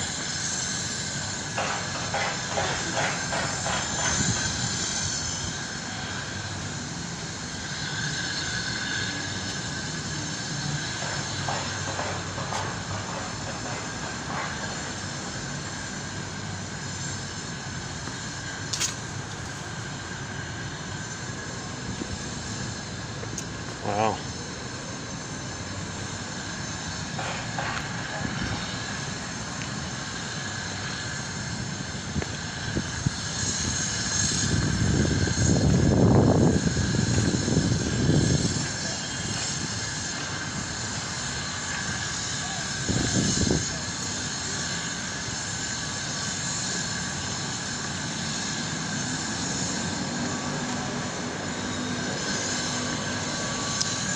Ah, sorry about that. Jesus, yeah. Okay, maybe when it gets down to 20% or something, I'll go downstairs, see if I can charge it up. Plug it in somewhere. Still not doing it.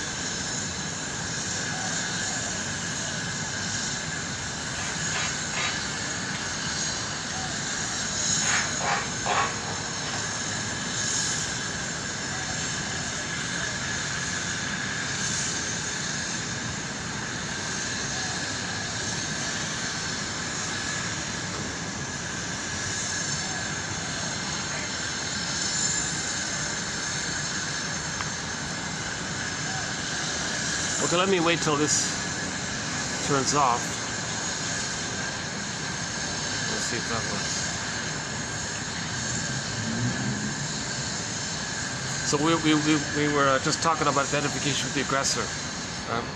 If the child doesn't feel safe with the mother, he becomes her, and then creates a loop where he acts like her, sees himself onto everybody else, and treats them badly the way the mother treated them badly. That's his connection to her, trying to save her, have her. Maybe if he imitates her, and maybe he thinks somehow magically he can save her by doing it.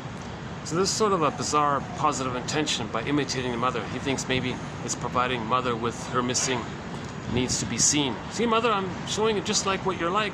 I'm showing you just like what you're like. Do you feel seen? Does that help? Do you feel like seen? But the baby can't be the mother for the mother. It doesn't work, right? Okay, well, so let's try this. No. Oh, it didn't work. So much for that.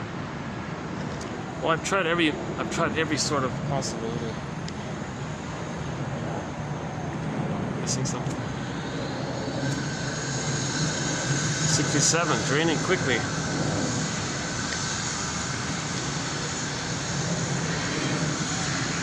I think if I can plug this in, it'll reboot somehow. Just get an outlet. Okay, let's spend a half an hour up here and take this downstairs.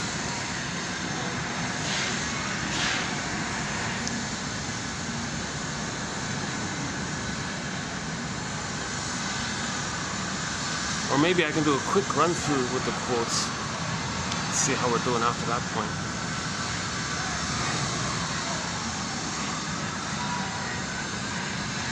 Yeah, this is an awkward long pause here. Sorry, this is one of the longest, most awkward pauses I think I've had here in the past 3 years. Sorry about that.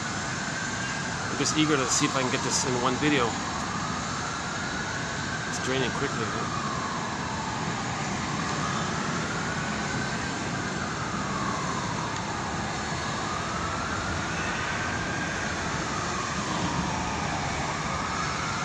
Okay, what if I try this? Let's unplug this. Reset this.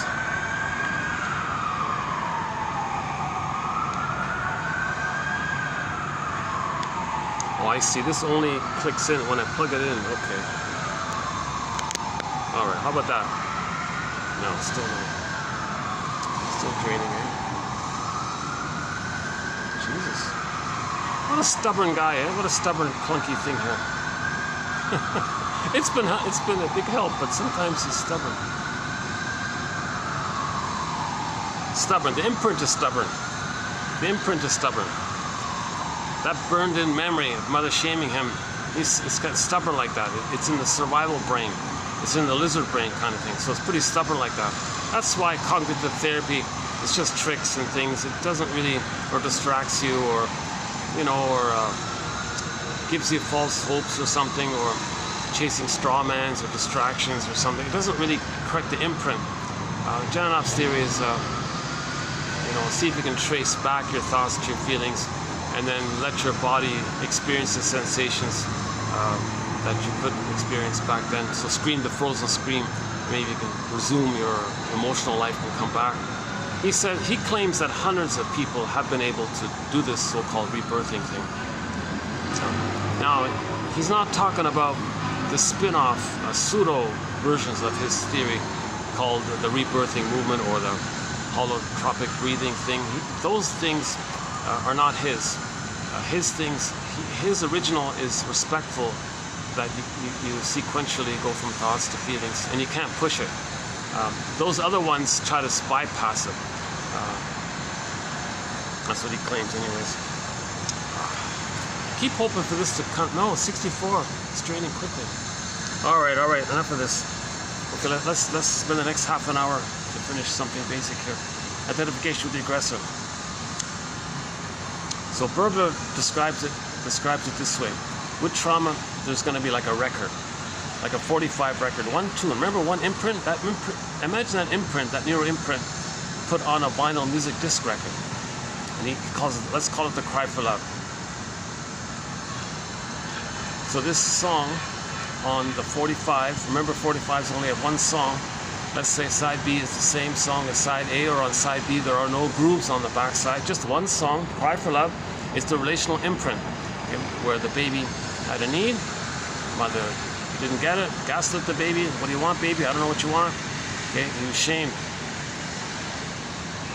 So to have his needs, and then to express his feelings around his unmet needs. I feel that for Amos, all the pain around it is squelched, but the need is still there. It's a conflict. To have his needs and feelings, he's reminded of the pain. Doesn't want the pain, so doesn't know his needs and feelings, but he has to get his needs met. But the pain is there, so it's a conflict. It's a cry for love, but it's a conflict. It's going to be expressed in a circuitous way throughout life. So the neurosis is the petrification of this inner conflict, okay, that's repressed. Every neurosis means the person's not going to love life, enjoy life in the present, see things realistically in the present. They're distorting the present, only using the present as a symbol for the past to replay or see the past in the present, hoping they can get mother's love that was needed back in the past, but the present is only symbolic of it, so it never works. That makes the person neurotic. Every neurotic, Bergler says, is a music enthusiast, but he only has one record. He carries this 145 record with him everywhere he goes. Every time he sees a turntable with never-ending fiery ardor, that's the compulsion, this push, like this repetition. The organism is trying to heal. The life force is trying to search for a mother. It's like a compulsion. When the baby, all of the baby's life force is object seeking. Baby's coming out, all he's doing is searching for the nipple to latch on. Life force is object seeking. That's like a compulsion. And it's pressed. He's still looking. Okay, so every neurotic is a music enthusiast. See, he doesn't love life. He doesn't have a lot of songs. He can't enjoy many. He only has one song, this Cry for Love. A new situation, he recreates and spins that tune, replays that tune. Meaning, in new situations, he's going to orchestrate that interaction of the cry for love with mother in the present, using others as stand-ins, either for himself or for the mother. If trauma is before 18 months, he plays the mother and finds others to play him. Then he replays the original. Mother shamed him. Okay? In the stinger personality patterns, they play the active aggressive mother. Others can play the victimized them. So he shames himself, but he sees himself onto them. He plays the mother. So the behavior is he's shaming others to be loyal to the record and to replay the record, the mother shaming him. So it's kind of convoluted like that. He doesn't play himself anymore, but that's still replaying the record.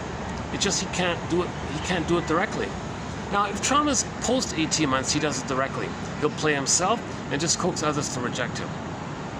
So that's more logical in a sense. Like, it's more understandable, more readily understandable. If in new situations, he plays his wounded, unloved self and expects others to not like him. So he'll poke them, give people impossible tests, or expect them to disappoint him. He's self-fulfilling prophecy. He's just going to replay the record. Okay, thinking he's crying for love, but nobody in the present can be the good mother for the past, so it's not going to work, so he expects it. It's going to happen anyway, so he's just replaying that record. Now, when the stingers replay the record, they don't do it themselves. They play others to play them. They play the shaming mother.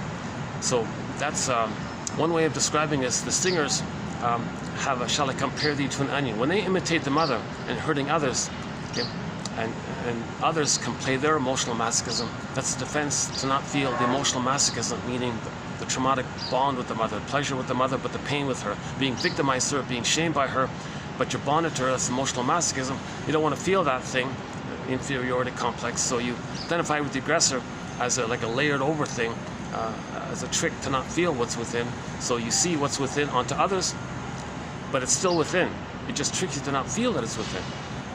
So the emotional sadism or schadenfreude is a defense against feeling the emotional masochism, meaning being shamed by the mother, if you act like the shaming mother. So the shaming mother is like the sadist, the baby is like the masochist, put it that way. And in later life, they play the mother and others can play them. So Adler says, yeah, the superiority complex is a defense against the inferiority complex. Similar idea. Now, another thing about the stinger personality patterns in particular is that before 18 months, the original infantile megalomania of thinking everything's about them, okay, the baby's on the throne, Jeanette Paris says the baby's on the throne, His Majesty's the baby, it's all for him, everything about him, glorified self, idealized self, infantile megalomania, power of the mother, his power, infantile megalomania, right? He thinks everything's for him, about him, that's still there. So the stinger personality patterns are all have the narcissism. That means it's addictive. Okay, narcissism is named after that little white flower. So when they replay the trauma bond with the mother, recreate the trauma bond with the mother, they on some level feel the bliss with her. The pain is numbed over with the endorphins, and it's addictive. So in other words, their negativity, their schadenfreude, their hate, their greed, their envy, their inability to mourn, their sarcasm, their cynicism, their sour grapes and negative philosophies and sarcasm and put down humor, shaming humor, sardonic humor, this constant pessimism and all this, this is addictive. Because every time they shame others, meaning themselves, they're playing the mother who shames them, so they're replaying the record. Others play them, they play the shaming mother, so they're shaming others, meaning the mother's shaming them. So when they shame others, the mother's shaming them. Hocus pocus, auto-hypnosis, double focus. When they shame others, that was them, right? They play the shaming mother. On some level, they feel the pain of mother hurting them.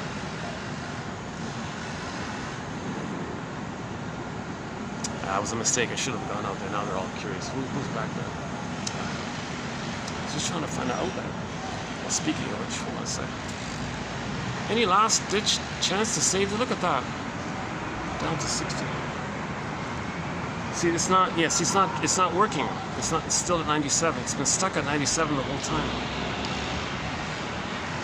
It's not taking power from this. That happens once in a while. That happens for some strange reason.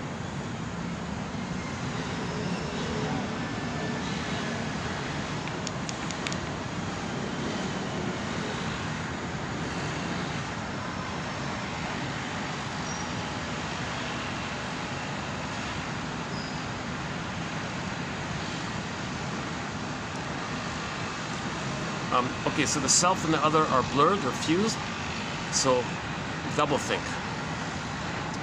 They can play the aggressor, see their shame self onto others,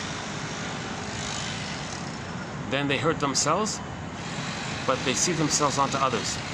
They feel the pain, the original pain of what mother did to them. When they hurt others in the present, they'll say that the victim in the present is their mother from the past who hurt them. Now they feel justified in saying the victim is the bad one. So the child felt shamed, one with the monster, in simple terms, right? He felt devalued by the devaluer, and it's blurred up. So he'll find a non-threatening substitute other and say they're no good and they're dangerous. They're talking about, that's code for themselves. They felt no good and their mother was dangerous. It's just code like that. Okay, hang on, this is the last.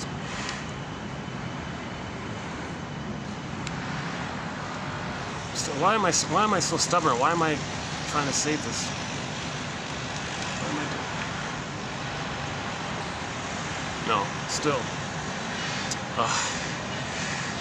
For a minute there, I thought I found another way of doing it.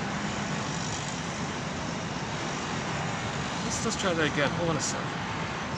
If I keep this thing pressed down long enough, it finally shuts off, right? See, it's still on, right? Let's see. Okay, if it shuts off, let's just unplug everything here.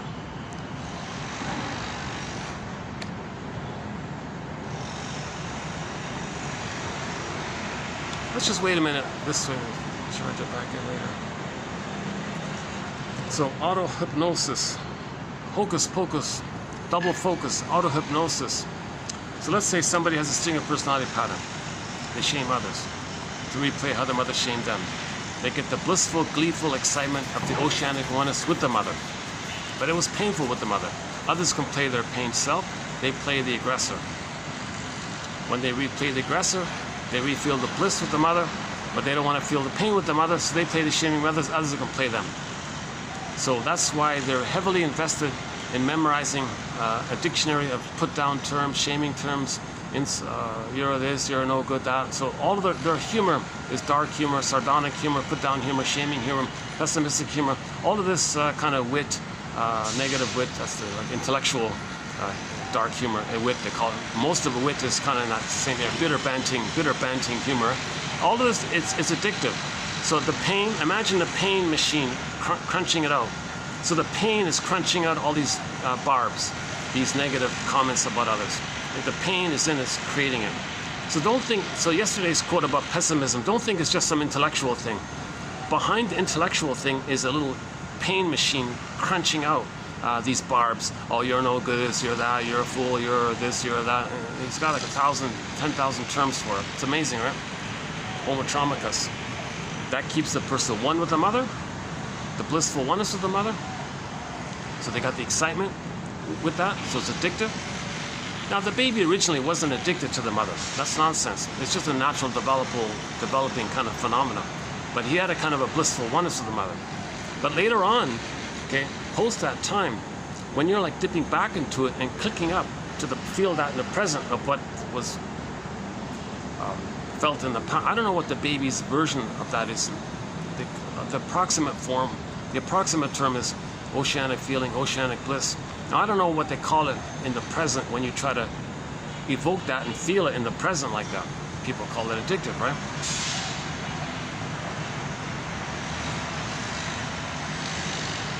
Because you're getting the blissful oneness of the mother. So you feel safe. Hence that joke. We spend the first 8-9 months of life trying to get out of the womb and the rest of our lives trying to get back in, so that it's addictive quality is sort of that. Now when they replay it, they feel the bliss. Okay, they're numb, the pain part is numbed over, and they think, plus they externalize their shame self when they see others in the negative. If they can get others to display pain or upset or distress or anxiety, they feel giddy because it tricks them to not feel that it's within. That means they succeeded in playing the shaming mother. They're loyal. See, mother, we're one. We're just the two of us. That's a sign of trauma, that the baby didn't get enough love to separate. That's called the Oedipus complex, the Electra complex, Jocasta complex, Laius complex. All that means is that the baby didn't get enough love to need himself. So he's stuck in the tarpet of being the mother. So he's not himself. He's not himself. He's in a, Janov says, he's in a parallel universe or something. He's not really himself. He's not in the present kind of thing. Okay, let's,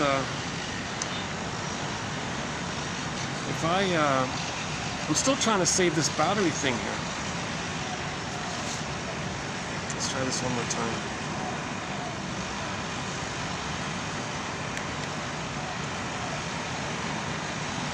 No. Nothing, okay, nothing I'm doing. Oh, Jesus Christ. Oh, what a pity, because I want to stay out and do this video. Even if I'm sweating, I want to stay out. Now it's down to 50. Jeez, look how fast this goes, eh? Oh, for Pete's sakes. It's going to take me time to find an outlet.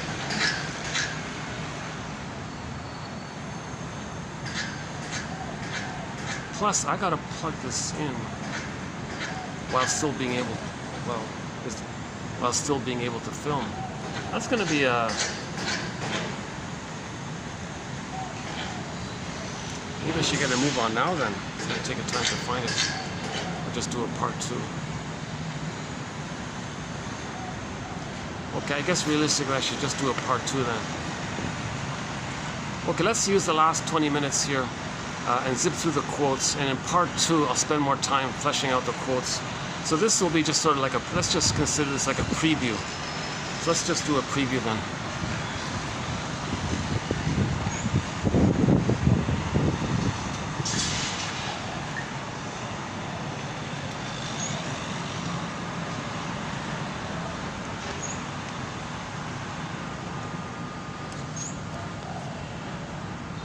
Still no chance. Ugh. Okay, I don't know why I keep trying. Somehow I think in the last minute maybe it'll just suddenly start working. Okay, all right. Yeah, I was hoping to give you sort of like a summary of some of the earlier materials. So this is what we've covered so far. So we've done 100 plus quotes already here in the past 8 videos. We did 100 plus quotes here. Excellent quotes, a lot of good quotes here. Yeah, what about the rhythm, about the patterns, the prototypes. Now this video here, I want to tackle a very confusing thing that Janov says.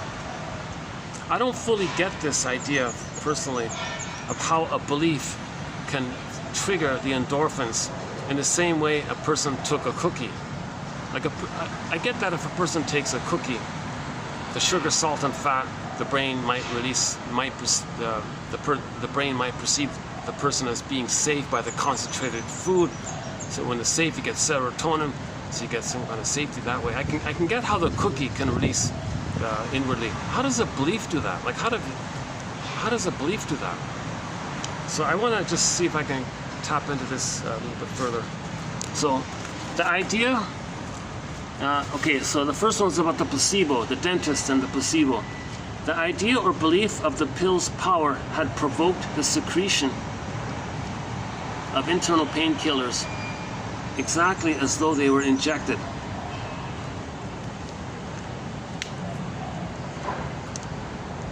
So the guy's in the dentist chair. The dentist says very smoothly and calmly, he gives him a sugar pill. Okay, this pill is going to numb you. You won't feel a thing. It's an anesthesia. You won't feel a thing. I'll drill in your teeth and you won't feel a thing. So take this special painkiller pill or whatever, and dear client here sitting in the chair, you're not going to feel a thing. Placebo effect, right? So he believes him, assuming the relationship is there. He trusts him, the way he says and all this. I don't know all the various factors about it, but at some point, for some people, they may take that belief, that suggestion, that like hypnotic injunction almost, and the power of the belief in the placebo sugar pill being the real thing, believing a lie as true, the belief part can release the chemistry in the brain. And then the dentist was drilling, and the guy even could see in the mirror, the guy could even see that he was being drilled, and he could see the drill on the teeth and all this. And are you okay? Oh, I feel nothing. It's fine. Yeah, I feel nothing. Okay, it worked.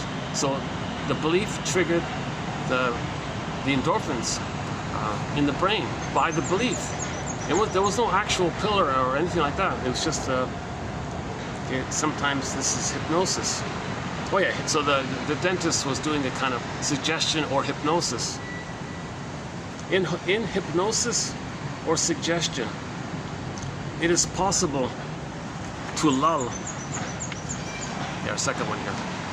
In hypnosis or suggestion, it is possible to lull critical awareness and replace it with a new set of ideas to produce a pseudo-consciousness.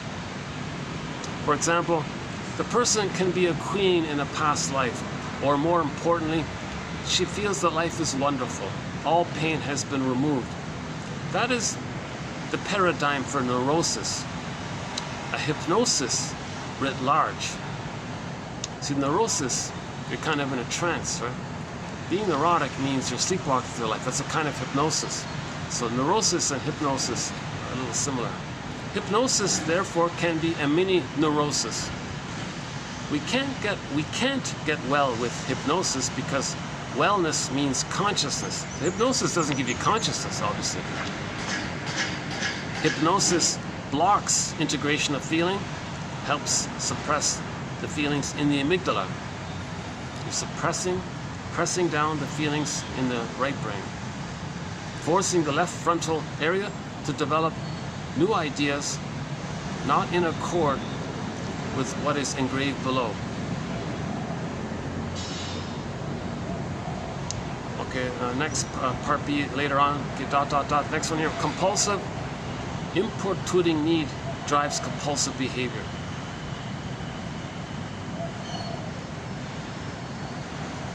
So the unmet need drives compulsive behavior. The need to smoke is a derivative of a real need, for example. Changing behavior doesn't change need. Stopping behavior leaves all those needs with nowhere to go. Clients often say to me in the later stages of therapy, gee, where was I? I must have been in some kind of coma most of my life. And that is largely what it was. Awareness can be manipulated, as in hypnosis. Consciousness cannot be manipulated or turned against the self because it emanates from the self. So CBT, hypnosis, beliefs, all these things manage to repress the pain. Even to the point at the dentist's office, like wow. So if a person has a lot of pain, they can watch the televangelist character on the TV, and he'll make some dramatic, soothing kind of promise that one day the good breast in the sky will come and nurse you for the past. But he doesn't say it like that. He'll just say some entity, some sky god is going to save you. You'll be saved, you'll be saved. He'll just say it like that. But that's code for that the imprint is the baby's looking for the breast. So the baby wanted to be saved by the mother. That was unmet. He searched for a symbol. Some entity in the sky will save you. Again, once again, in the last video I gave a lengthy disclaimer. Whenever there's a reference to religious things, we're only talking about it when religion is being used as a tool of the pillage and the plunder. We're not talking about it from the victim end. In the last video we did a few quotes about that part. Look at this. Okay, I'm a little... Let's just jump to the next one here. The reason around... Okay, so CBT, hypnosis, power of suggestion, okay, exciting, elaborate beliefs, all these repress the pain. Now included in that category is rationalization, something that sounds reasonable. The reason a rationalization or a rationale may seem realistic is because it is fabricated by the disconnected left brain with no emotional frame of reference. So the pain might approach the person, ideas squelch it. So a lot of our ideas and rationalizations and beliefs and all this, the purpose of them is to repress the pain. They must be there so long as pain is churning down below. Face the pain and all your wild beliefs, obscure beliefs will be gone. Now if they're authentic, healthy beliefs, they'll still be there. But many beliefs and philosophies, they're being used as a defense against pain. So if you face that pain, those beliefs will drop away. So here's an example. He made reference to some famous bigot a lot of people may have heard of. This agent of hate has admitted to taking strong painkillers over many years. His ideation brain, the left brain, and strong-minded philosophies, his prejudices, his very hateful rhetoric, prejudice, are anchored to feelings of which he is not aware. Anchored to feelings of which he is not aware. So this guy, this bigoted guy, saying all these, I don't want to repeat the kind of, the typical,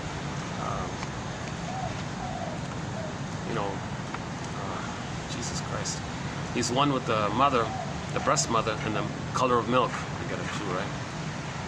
So he thinks the color of milk is white, right? So he thinks that area, that's psychotic. It's psychotic to think nobody's white. Everybody's a human with a shade of beige tone of skin or a shade of brown tone of skin. Nobody. So forget this nonsense. Michael Jackson did a very good thing with this song called Man in the Mirror. You want to heal things, well, start with the Man in the Mirror. But that other song, I don't think it was too helpful. Okay, so this agent of hate or bigot, whatever, has admitted to taking strong painkillers over many years. So this guy normally takes painkillers, right? So he's got a lot of pain going on. That pain factory within him creates these, what's going on here? Okay, sorry. His ideation brain and strong-minded philosophies are anchored to feelings of which he is not aware. There's no use in talking him out of those feelings than it would be to try to change his whole history. Yeah, so if you're going to try to reason with a bigot or whatever, a man who's traumatized, who's saying things as code for his pain, but he doesn't know that what he's saying is code for his pain. If you confront his code for pain, he can't face it because it would bring up the pain, hence his vigilant, adamant stubbornness to believe what he's believing, because that's what's being used to quell his pain. See? It isn't just that he has unreal ideas. It's that his disconnected system forces him to quell his pain. Another example in this area, when someone says, I think it gives you feedback or something like that, and you believe that, let me give you some feedback. Well, I disagree. The feeling is, if you're right and I'm wrong, well, that means I won't be loved by my parents. I must defend. It is defending against the feelings on the right side of the brain. That feeling of being unloved. So a lot of stubborn beliefs, it's there to not feel the pain of being unloved. The trigger in the present lights it up and swirls the feelings again. One rationalizes, because rationalization is when you want to appear reasonable, to repress the pain, or to hide the lies, or something like that. One rationalizes away their pain. The pain truly doesn't go away, but it's repressed. Because one cannot stand one more bit of criticism and the terrible feeling that it sets off. The left accommodates and does the defending without even knowing why. Okay, so this adds to, hold on a sec. So this issue of beliefs releasing endorphins in the brain. Okay, so that's this one here. The right side of the brain tells the left side, please help. Get a flurry of ideas. The pain is dispersed into ideas, giving it force and tenacity. We would be not only arguing with his ideas, but something much deeper, his whole childhood history.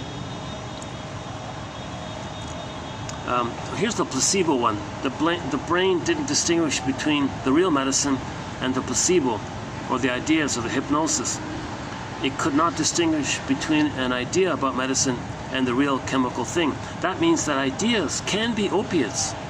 We can believe in something to numb our childhood pain of emotional deprivation. When our emotional history doesn't contain too much pain, information is then shuttled to the front part of the cortex for meaning and understanding. Okay, great, that's normal. When the pain is overwhelming from infancy and childhood, the left prefrontal cortex is left in the dark. It is then free to concoct all sorts of ideas. As well, the person becomes a receptacle for other people's prepackaged beliefs.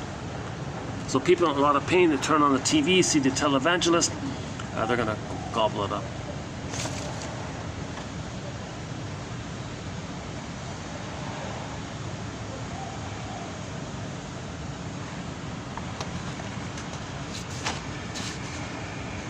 Whenever a pain is engraved into the nervous system, the response to that pain is also stamped in. The pain and the response are a unity which becomes prototypic, so that under any later stress, the original response pattern is automatically triggered.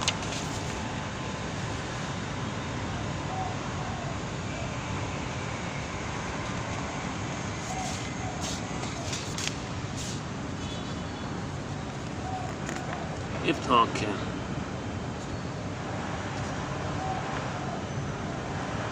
Yeah, okay, similar. Okay, the last one on 2751, there's one about there as well.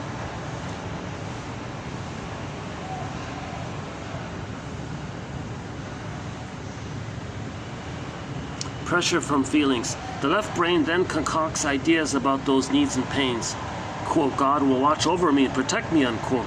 These ideas are the wrappings for the pain that provide symbolic fulfillment. The hope for mother. The hope, the trigger of mother. It triggers the mother, right? God will watch over me, protect me. That triggers you with your mother. So the brain feels safe, so you get the pleasure from that. That is why the exact nature of the pain isn't known. But if we strip away the covering, the pain mounts to the surface immediately. The symbolism slips in before the pain can become conscious. Its function is defense.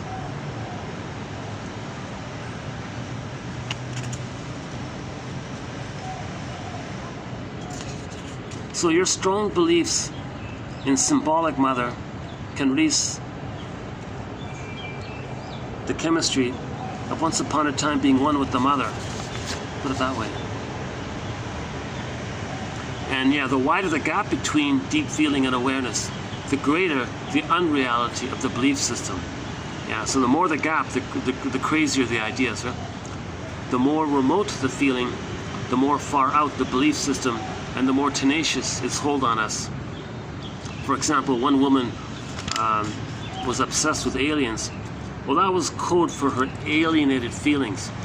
Because trauma is not normal. Trauma is a strange thing to happen. If the baby's traumatized, he represses it. That's not supposed to be like that. So it feels alien. It's an alien. And that feeling of strangeness or alienation of your own feelings, the symbol for it, a code for it, or representation for it, or an externalization of your traumatized, meaning trauma is alien. It's not natural for a baby to be traumatized. That's alienated. That's an alienating experience, which leads to your feelings being alienated. Then the person's obsessed with stories about aliens. So aliens is a metaphor for alienated feelings by babyhood trauma, which is not natural. It's alien. It's an alien thing. It's strange for the mother to shame her baby. That's an alien thing for the mother to do.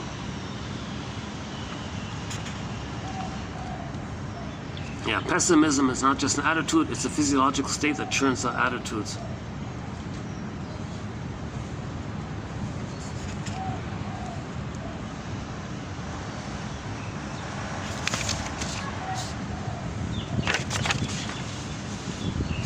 Okay, we talked about the breastfeeding, the crib, shoplifting's in there.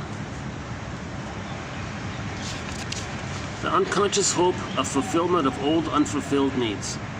The unconscious hope of fulfillment of the unconscious hope of fulfillment of old unfulfilled needs. Okay. Pain automatically makes one honest with oneself, while it does away with unreal belief systems. We never got and will never get what we needed as a child.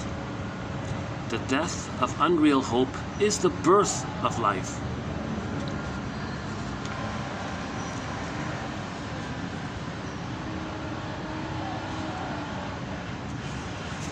Yeah, here we go. Ideas can have the force of drugs, and when those ideas are challenged, the person... Oh, something's beeping on me here.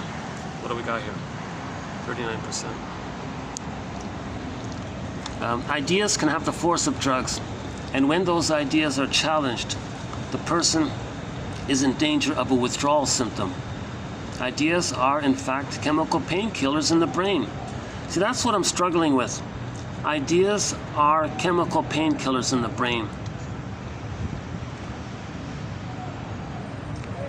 This relentless hope that the symbol of mother is your mother, and your brain gives you a good feeling because you're one with the mother. And it is possible to become addicted to these ideas.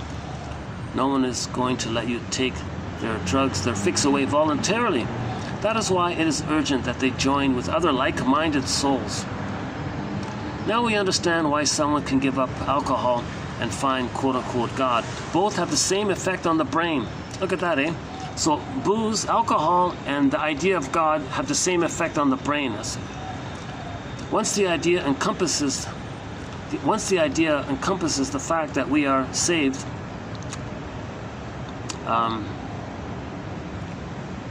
okay, so for example, the idea says, okay, you're saved, you're not going to die, you're going to live on forever, and you're absolved of your sins, you're not alone, etc.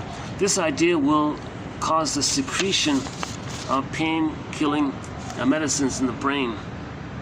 The pain was too much to be felt, and the ideas had rushed in to quell the pain. That is, they rushed in because of the pain. So the pain triggers the ideas, right? So the ideas rushed in because of the pain. So if you got a lot of pain, you got all these ideas to quell the pain. We can become addicted to our beliefs because they do trigger off serotonin, pain-numbing neurohormones, and dopamine to keep us alert. The believer can love the universe, but is not very good at loving others. Yeah, because they have a personal pain, so they fantasize the universe as mother, right? So they often have a history of broken relationships. That is because defensive belief systems usually spell deep unconscious pain. So the interpersonal relationships are not very fulfilling because the partners both have too much personal pain. They can't make I statements, so they run to the belief, and they love that. It's kind of sort of like a split kind of thing.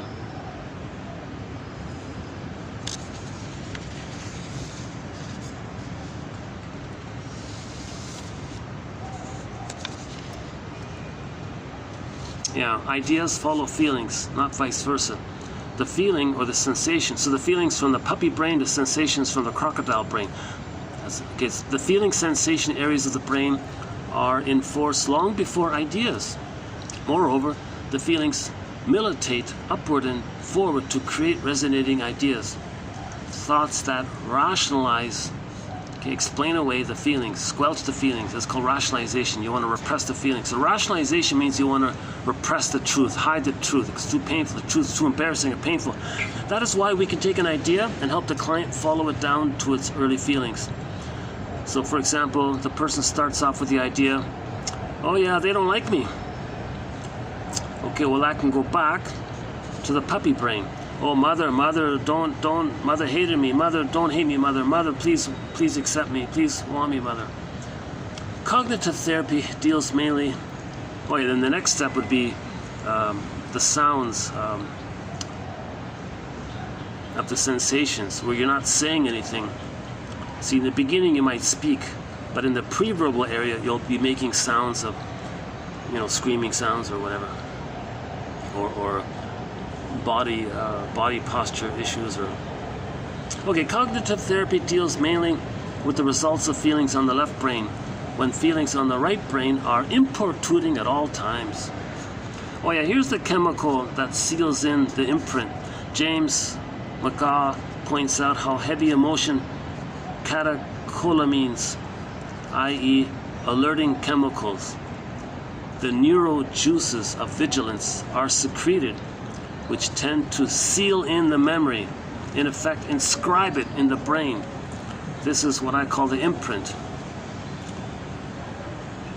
It means that the extreme emotional trauma is locked into our systems as a psychophysiological event. It's not just psychological or physical, but both, and it can last a lifetime. No One Wants Me, for example, endures because it was too much to feel and integrate at the time.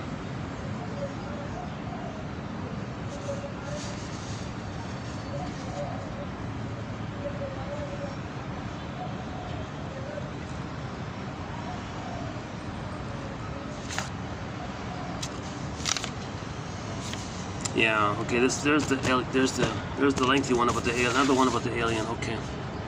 Feelings can become converted to ideation. Then those ideas are defended because those ideas defend the individual. When we address defensive belief systems, we are really addressing feelings. Okay, so when you talk about your belief systems, you're really talking about feelings, but you don't know it. The belief systems are code or masks or encryptions. Underneath is the feeling. The feeling created the beliefs. What do you call it when the central truths of an individual, okay, their pain, when you avoid what's true in favor of some theoretical construction or belief?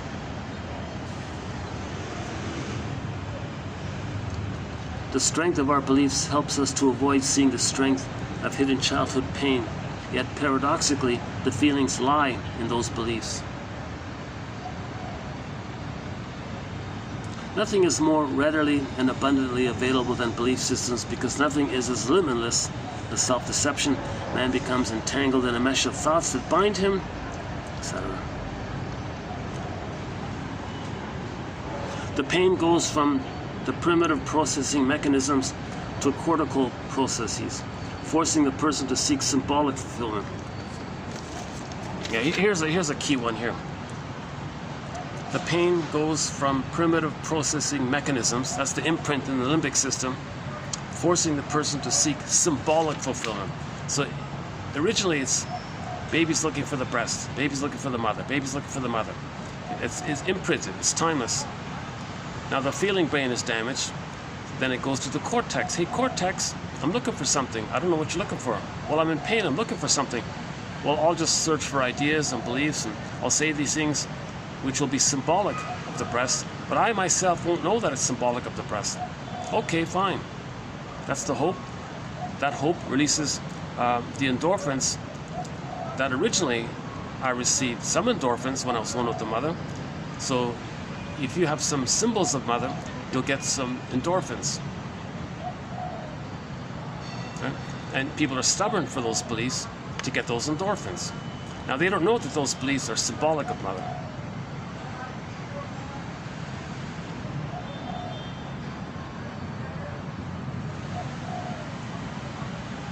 So your beliefs are symbolic mother. So that triggers the time when you had the mother. So you get both the pleasure and the pain and the numbing. So you're maintaining that original setup of the scream, baby, the blinking, unloved, and the swoon. You're searching for symbolic mother as a repetition of the missing actual mother. Nothing in the present can be no time machines, no morphing machines. You can't change the past, but you're replaying the actual thing in the present. So that keeps you in an emotional, masochistic place with the mother. Even though you may act with the false belief that you're supposed to play the mother and others can play you, you're still underneath, tied in the trauma bond with the mother. So you're still living with this swoon. Now this pain can go on and on and on, and depending on how much trauma there is, the person may find that the beliefs run out. So if the beliefs run out and the cookies don't work, then they may run to the pharmacy, he said. So he may go from the beliefs to the drink, or he may go from the drink to the beliefs. And then maybe he wants stronger beliefs, or he wants stronger.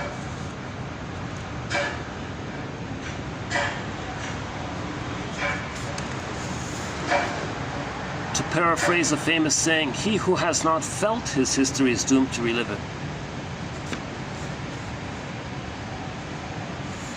With early trauma and lack of love, the brain system is constantly in deficit mode of its serotonin in its supplies. It is no wonder that later, comfort foods may be sought to boost those supplies artificially. Yeah, so if the baby's loved, he's not going to be an emotional eater. If the baby's loved, he's not going to eat ice cream all the time. He's not going to, or smoke or drink or etc. He's not going to need these things. If the baby's loved, he has a wiring that creates an ongoing, normal, healthy, rhythmic, proper, balanced system in his brain. So he doesn't need cookies, he doesn't need beer or whatever, right? Because he was loved. If he wasn't loved, he's searching for cookies and beer, let's say.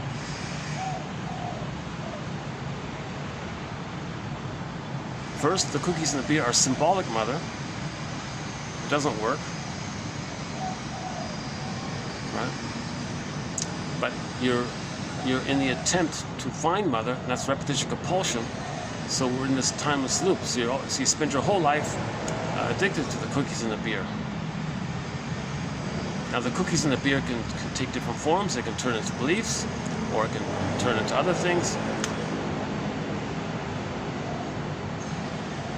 The symptom can take various forms, only when you address that imprint. The goal is to address the imprint, right? Love outside the critical period cannot make permanent changes in the neurobiological system. Then the person becomes addicted to substitute fulfillment.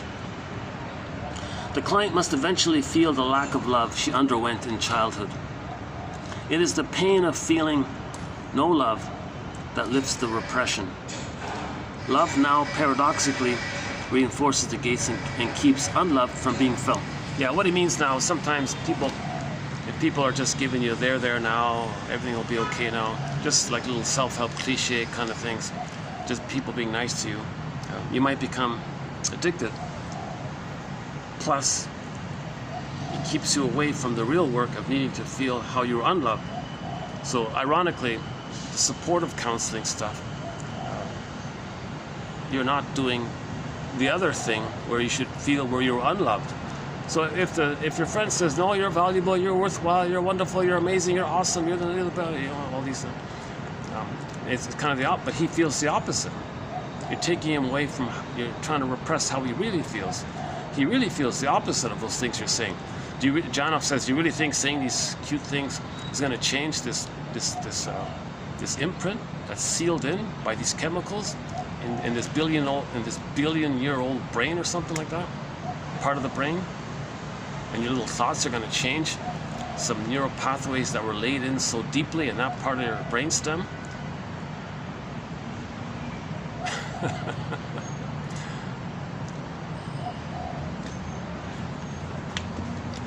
Once the suffering is felt, the trauma loses its force. If there were any way that an imprint can be quote-unquote erased, it would be in bringing the trauma up to the prefrontal area for integration. So back to integration. So Janov quotes these famous guys here. They won some big award. What Gerald Elderman and Guelio Tononi point out in their book, A Universe of Consciousness, is that integration means that suddenly, quote, many different parts of the brain are privy to information that was previously confined to some specialized subsystem, unquote. The problem is to figure out how to join those disparate systems. Now, mind you, those systems would be naturally integrated were the force of the feelings not so overwhelming. The brain says, quote, the left brain says, quote, I must concoct bizarre ideas to take the place of real ones that can only spell agony. Consciousness is no more than maximized interaction among neuronal groups and different levels of the brain.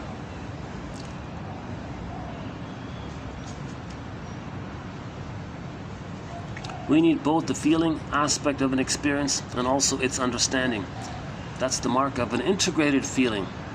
Once there is a locked-in feeling, the system, so now your biology responds. So now your body temperature cools down, you breathe more smoothly, right?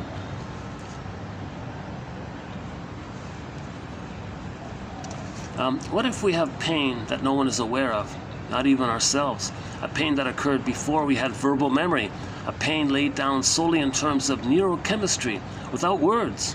Yeah, look at that, eh? So what if we have a pain that's laid down solely in terms of neurochemistry, without words?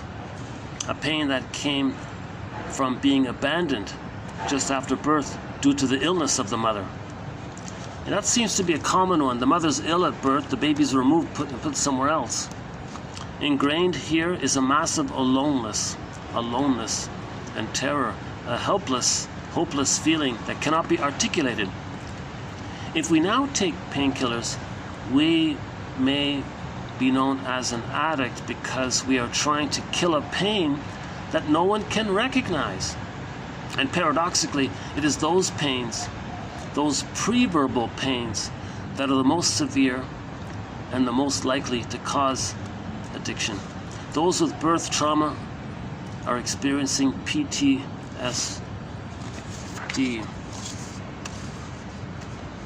A conscious person now in touch with the life inside has a reverence for all life.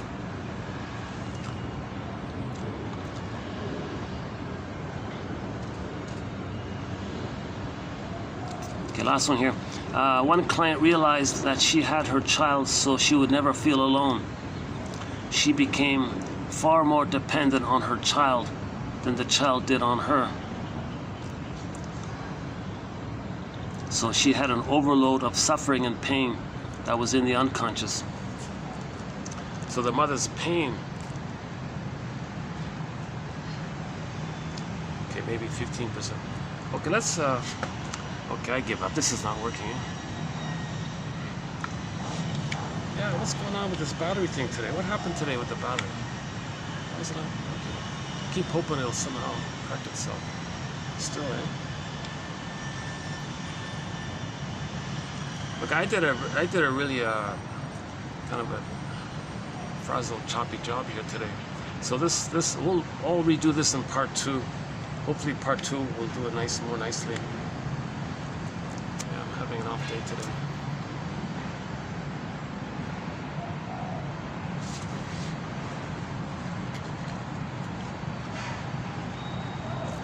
Yeah, it's a pity because this is what I've been looking for. enough light and it's cooled down a bit. Now I got no battery. Son of a gun. How did this happen? Oh, come on. Come on, battery. I'm being really childishly stubborn here. Yeah, I think, you know why because one time I did this, I had this process where I was fussing and fiddling and suddenly it worked. It just suddenly automatically worked. But I don't know what I did to make it work.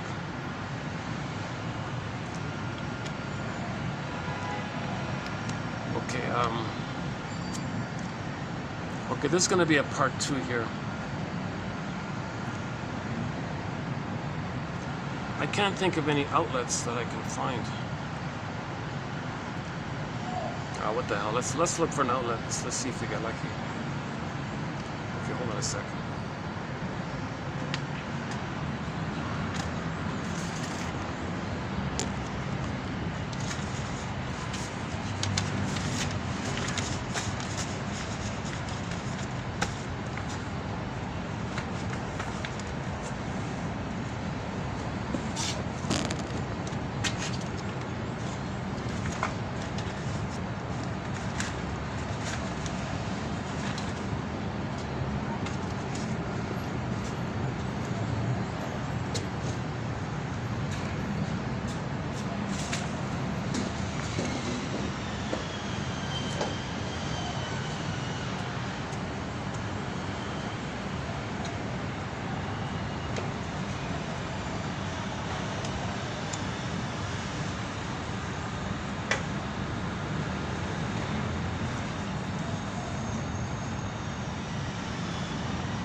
Where was this? This was here, right?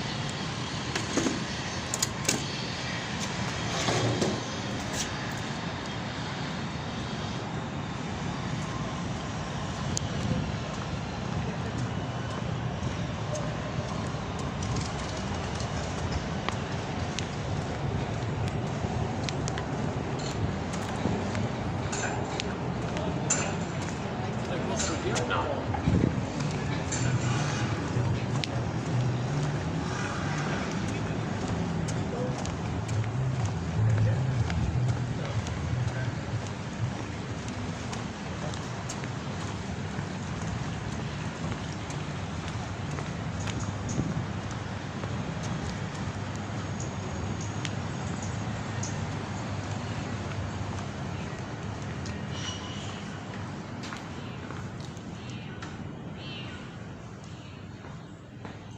Outlet right there.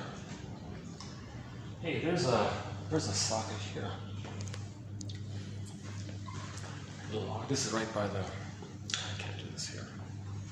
Let's find another outlet.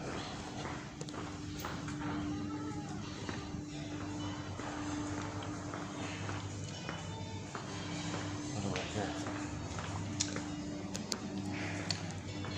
Hey, there's one here. Let's see if this works here. Hold on a second.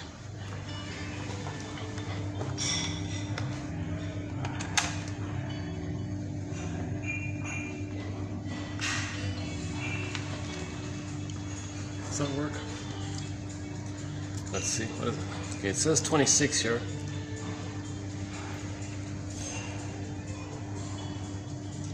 It's not working. Why is it still not working? Let's wait a second. If it goes to 25, I'll know it's not working.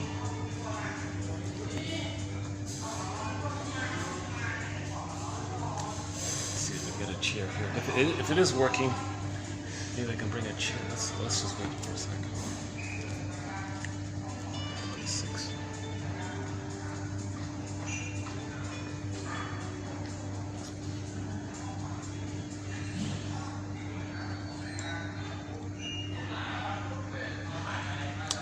see. It's still 26. 25. No, it's not working. That's a. Can you believe it? It's still not working. What's going on with this thing?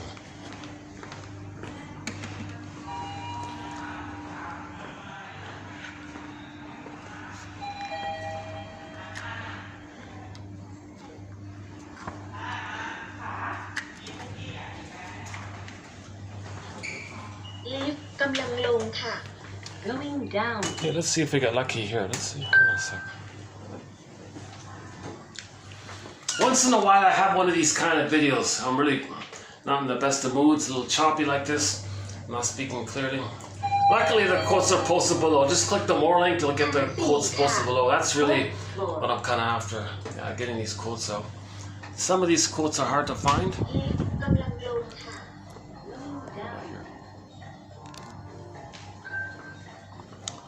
Some potential. Let's see. Is there an outlet here? Okay, no meeting. That's a good sign. I can't use that. They don't like me using that one.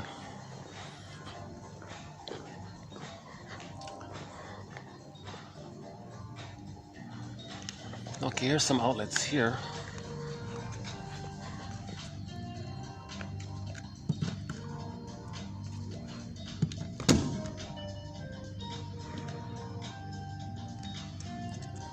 Okay, so I've got this plugged in.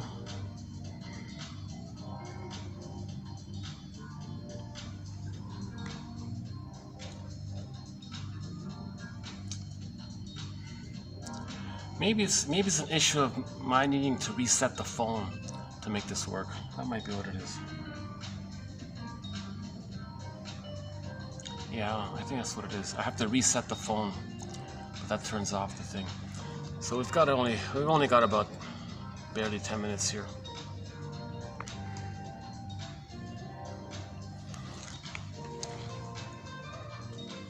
Okay, let's just enjoy the 10 minutes here then.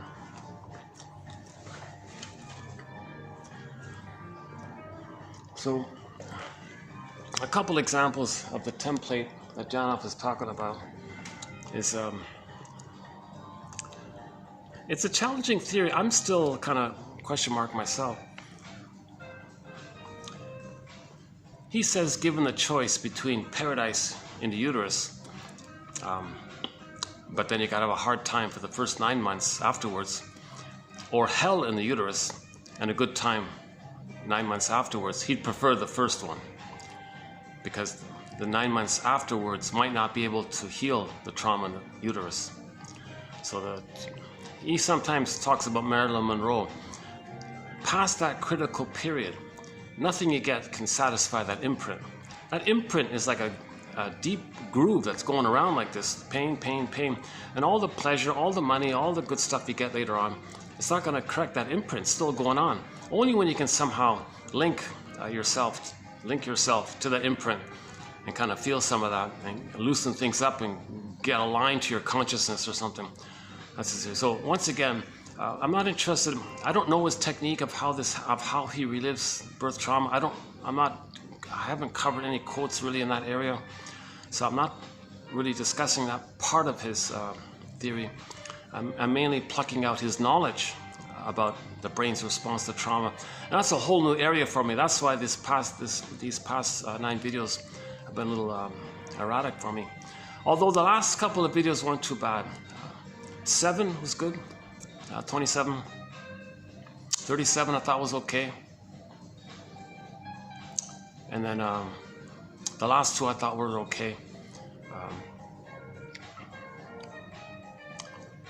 Like for example, one baby was in the uterus and the cord was wrapped around him.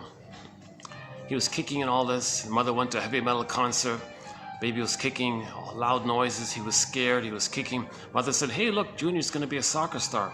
Baby was kicking and kicking, trying to unravel the cord. He wasn't getting enough oxygen. Finally got to the point where the baby thought, "Okay, I better not move. I can't move. If I make another move, I might not make it." So he was in this kind of stunned, frozen kind of place, right? Like the freeze response. So he stayed like that for a long time in the uterus. So he wasn't in Garden of Eden. He was in this fearful mode, don't move.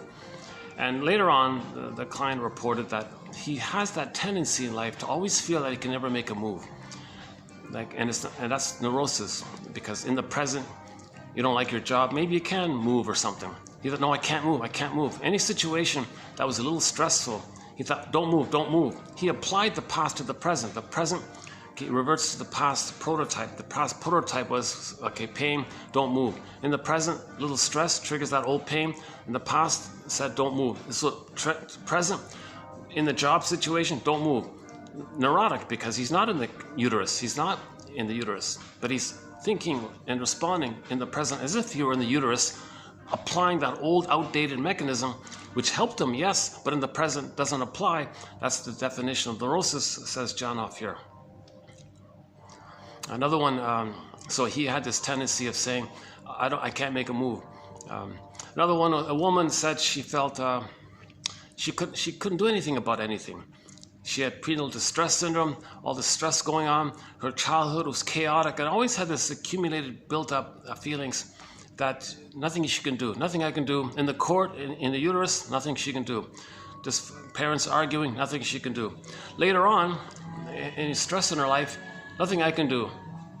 And she was on the verge of divorce, and nothing I can do. But yes, there is something she can do.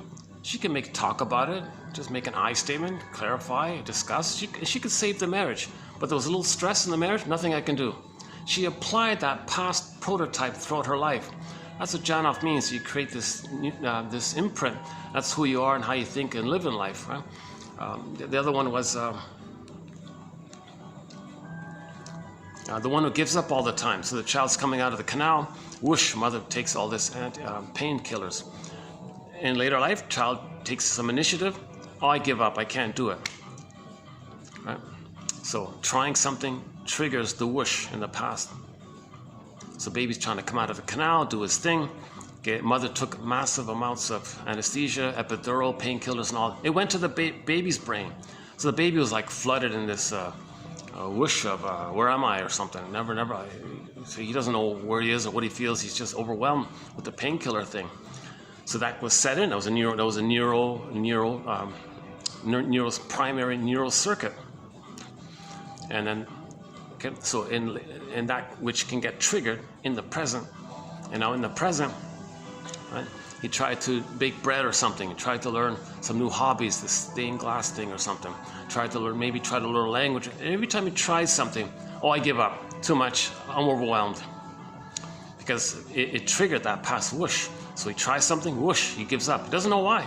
Doesn't know why. He could easily continue to persist to read the instructions on how to make bread, how to do the stained glass thing. He could learn the language or whatever. But he just, I give up. It's too much. Because the baby, it was real for the baby. It was too much for the baby. It really was too much for the baby. Yeah, you're gonna see me. When there's no function, there's no AC. You don't see this, but I'm in a sauna here, so you're gonna see me sweat. Anyway, there's only 10 minutes left here. Let's see. Oh yeah. Oh, not even. Oh, barely 5 minutes. Oh, that's too bad. Okay. Unless by some fluke this thing works. Let's plug this out again. Let's see.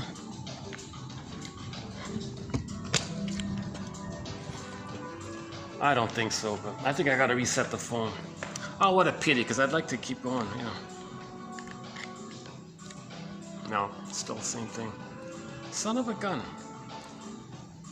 Okay, this, I gotta shut this off before the battery conks out, because the whole video is lost if this thing shuts out due to a battery issue. So I gotta be careful on this. So I got about 10 minutes left, yeah. Barely 10 minutes.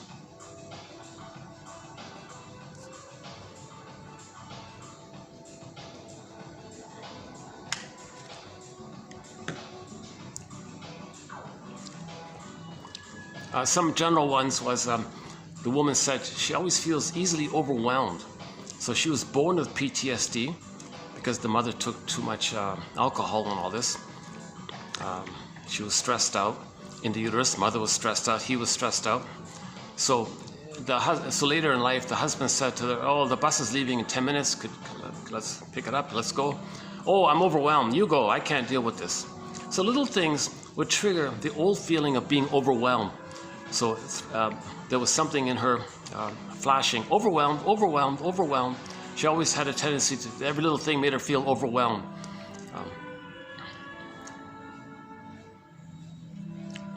And there are a few other ones. The asthma one is the most dramatic one. That's the saddest one. That's the saddest example.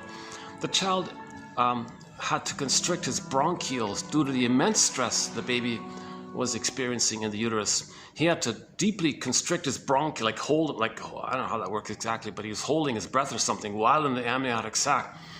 So later on, if there are any kind of stresses, he had an asthma attack. Now, he used that as the ultimate example of neurosis, because you're applying the original response to stress, okay, constricting your bronchioles. In the present, the child thought his parents were going to get divorced, an immense stressful kind of situation, and he was having all these asthma attacks. And it's dangerous because what if he doesn't have his puffer around or something? So so the prototype trauma, prototype response, neural circuit. Okay, stresses in the present can trigger the past, and we replay the past in the present. When something in the present triggers or reminds us of the past, we use that prototypic cycle. So the cycle is relived in the present because we still think we're in the past because the present triggered the past, so we're reliving the past like this. No, still draining. Okay, maybe 5 minutes or something. Why am I so I still keep thinking I can magically. Here's my stubborn infantile. Yeah, I feel like maybe I have a bit of a, I know what's going on. I got to reset the phone. It's not going to work, but here I am feeling important. Oh, I'm going to fix this. I'm going to recharge this thing or something. No, it's not going to work. Okay, just let it go. Okay, this video will be out in about 5 minutes. So far, what we've covered of Janoff's work was that the primary circuit, okay, is laid down in the womb. Uh-oh. Now what happened? No, something's blinking on me here. No?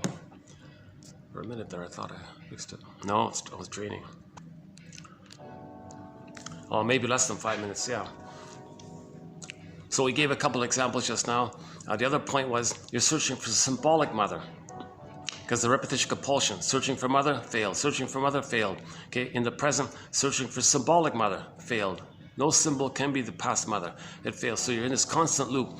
Now this constant loop of searching for the symbolic mother, that reactivates the brain's inner pharmacy, he says. Now this pain over time accumulates snowballs, so maybe the brain doesn't have enough supply. Then the person buys more cookies or something, or more strange beliefs or something.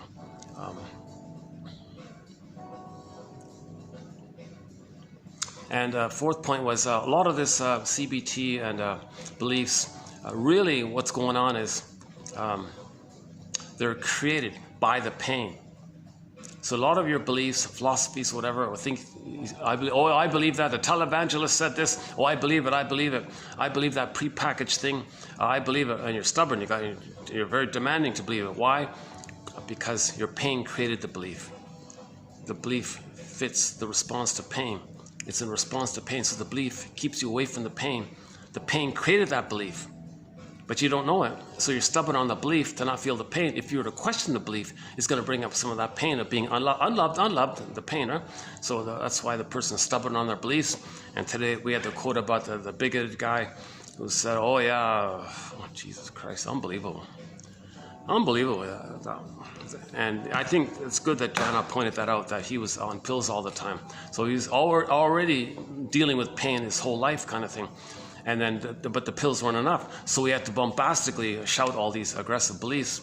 And that's in response to the pain. So beliefs and cookies, or in his case, or extreme cases, the pill takers, that's in this response to pain. All this stuff is about pain. So, right? So the role of the mother is to give the baby paradise in the uterus, ease the transition of the birthing, but in particular, give the baby his extended paradise. First 4 to 5 months, skin to skin, breastfeeding, loving gaze. 4 to 5 months, she allows the child to run around thinking the world is his oyster. Don't rebuff the child. See the child as a miracle. Okay. 18 months. His grandiosity dissipates, 18 months to 36 months. Now, Voyager, seek thou forth and find yourself. The role of the mother is to teach the child that he can know himself and not lose her. The baby doesn't want to get the message that if he knows himself, he loses his mother. So he'll freeze up at that cling or please replace. What is it? Actually, the phone does give me a 10-second warning at the end, so but let's just... When it hits 1%, I'll shut it down, yeah. Down to 8%. Here we go again, trying to reset this thing. No, it's not going to work. I've tried this 10 times already. This must be annoying for anybody who might be watching this. Person watching this is, come on, Marcus, let it go. Just do part. You said you're going to do part B.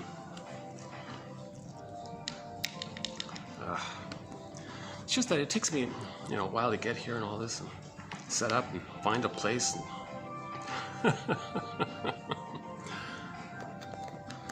And now we got this. This room's empty for a while here.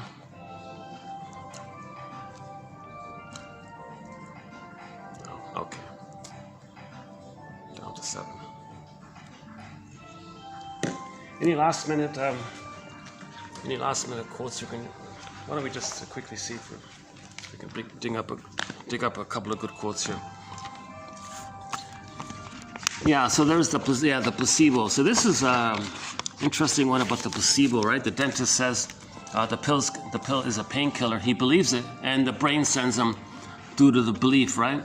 The idea or belief of the placebo had provoked the secretion of internal painkillers, as if the dentist injected him. Okay, similar with hypnosis, similar idea, similar with rationalizations. Okay, and the example was the bigoted guy one that we mentioned earlier. And then if you confront somebody's rationalization, their response is, oh no, I cannot consider what you're saying, because if I were to consider and call out my BS, that means I'm going to feel the memory of being unloved by my mother. I don't want to feel the pain and the memory of being unloved by the mother, so I got to believe the BS to not feel the pain. But the more we connect with our unconscious, the more conscious we become. Any feeling that rises into awareness forms consciousness, which is about all parts of the brain working in fluid harmony. Okay, it's not possible to be conscious and deeply depressed, right? Because if you're conscious, you're connected to yourself. If you're not connected to yourself, you might be depressed. I think that's what he says here. I haven't read his book. He's got a book called The Janov Solution. Hard to find. There's no longer a digital copy available. But he focuses on this in that book, so I hope maybe in the future we'll get a copy of it. The conscious person. Oh, I gotta be careful here. What I got? 6%. Okay, 5 minutes. The conscious person, now in touch with the life inside, has a reverence for all life. Yeah, so you get in touch with your feelings. You know that other people have feelings. Right? You have self-empathy, empathy for others. Now, one woman was in so much pain, she thought that her need would make it so that her child would be her mother. And she couldn't see the pain she inflicted on the child because of her need. So you think about that, right? The mother has so much pain and need to be loved. She needs to see the child as a surrogate mother. Now, but the child was in pain. She couldn't see it. Can you believe that? The child was in immense pain. In the photo, there was a family photograph where the child was in immense pain. Everybody could see this kid was really in deep pain. The mother was showing everybody the photo. Oh, look how happy and wonderful and smart this child is. Everybody's going, oh my God, this kid's in miserable pain. Oh, he's so happy, She couldn't see it. She couldn't see it because her perception was broken, because the need was so great. The need was the child is taking care of her. So if she admits the pain that she sees in the child, then she's got to admit that she's using the child to meet her need. So the need overwhelmed her ability to see things properly. The emotions overwhelmed the reality perception, right? So that quote is in our collection here. What if we have a pain that no one is aware of, not even ourselves? A pain that occurred before we had verbal memory. A pain laid down solely in terms of neurochemistry, without words. A pain that came from being abandoned just after birth due to the illness of the mother. Ingrained here is a massive aloneness, and abandonment depression. A helpless, hopeless feeling that cannot be articulated. If we now take cookies, we may be known as an emotional eater because we are trying to kill a pain that no one can see or recognize. And paradoxically, it is those pains, those pre-verbal pains, that are the most severe and the most likely to cause one to become an emotional eater. When someone has integrated feeling, it means that feeling has become part of his or her, become part of him or her. When someone has an integrated feeling, so you integrate your feeling, you accept your feelings, you know what you're feeling, you integrate it. Emotional knowing. When someone has an integrated feeling, it means that feeling has become part of them. Where was it before? Well, it was apart from him, deep in the recess of his limbic system. Connection of feelings. Well, then there'll be less of a left brain bias. The left no longer on its own, ignorant of the right side. We need both the feeling aspect of an experience and also its comprehension. That's the mark of an integrated feeling. Once there is an integrated feeling, like so-called locked-in feeling, experienced feeling, emotional knowing, the system, the biologic system, the body-mind system, immediately shifts to the compensating nervous system to achieve balance. So the nervous system is going to realign itself, right? Once you accept the feeling, your body temperature cools down, the heart math issue, right?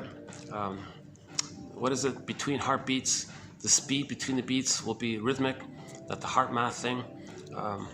You'll sweat less, I guess. Okay, 6%. Did we cover them? Really? Oh, no, hang on. Oh, it's just a couple of them. Here we go. Love outside the critical period cannot make permanent changes in the neurobiological system. Amazing, right? The short seller has $1 billion and he wants more. He's addicted. It doesn't change the imprint.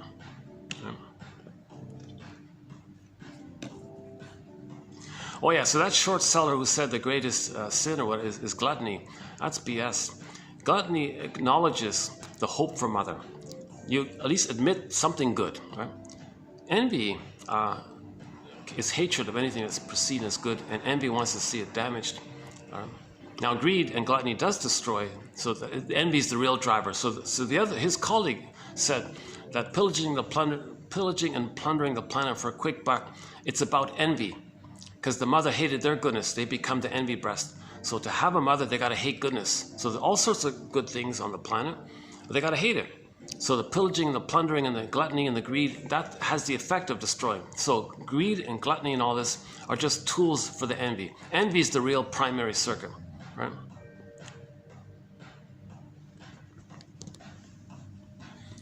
That's why greed is insatiable. Okay? And of course, greed is never gratitude, because gratitude is a developmental milestone, an accomplishment when the baby's loved. If he's not loved, he never has gratitude. So you want to accept the goodness. So greed, the person gets something greedily, means nothing. Right? But greed destroys. Envy says, oh, keep on being greedy, because greed is destructive. And that's what the short seller said. He said that my guess is maybe he was either A, trying to be helpful genuinely, or B, he was doing what's called narcissistic giving, saying something that might be helpful, knowing it's not enough, but at the same time being admired that he's helping people. But in the same time he's doing it. I'm sorry people, I'm still plundering and pillaging. It's because of envy. So in the last video I kind of went through what the mother's duty. The mother's duty for the prenatal time, birth time, and from birth to 3. So check out the last video for that one. Yeah, so why do people eat cookies even though they've got a lot of money now? Okay, well, it's history. It's personal history. It's the issue. Well, back to that one. Oh, let's back to that one about the mother using the baby as a mother. So the mother was using the baby as a mother. There's no chance I can restore this here. Son of a... No, I gotta reboot the phone in order for this to work.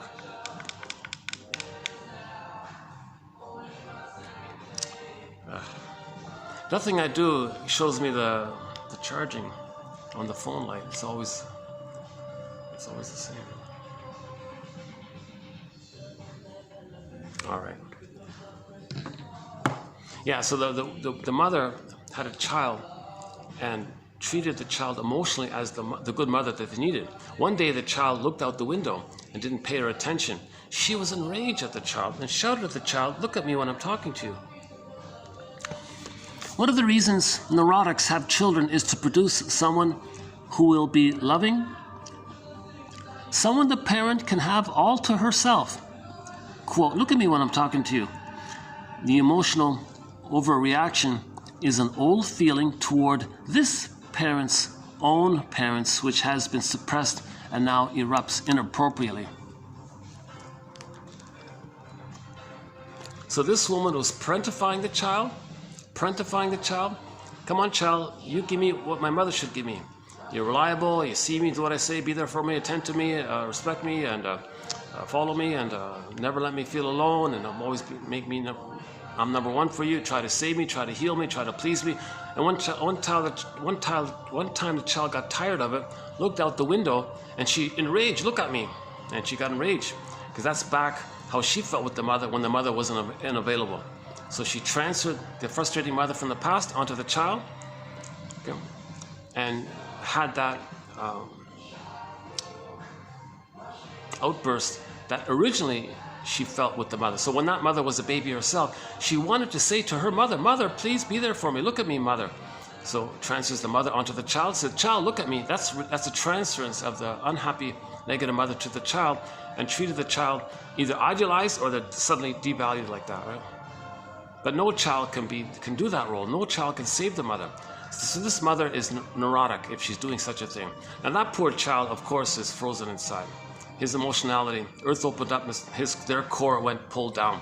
Emotional hypothermia. Okay, they may become an emotional eater or eat cookies or something, because that child's going to look for love later on as well, right? Oh, hold on. 5%.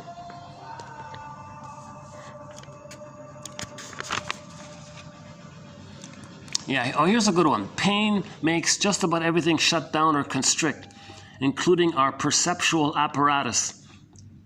If the mother uses the child, the son, to satisfy her old painful needs, she'll be unlikely to see beyond that need and to see the pain that she's inflicting onto her poor kid. She won't see it. She won't see it. Right? She can't see reality. She only sees a projection of her need. So long as feelings are inaccessible, we remain prisoners of childhood, prisoners of pain, prisoners of belief.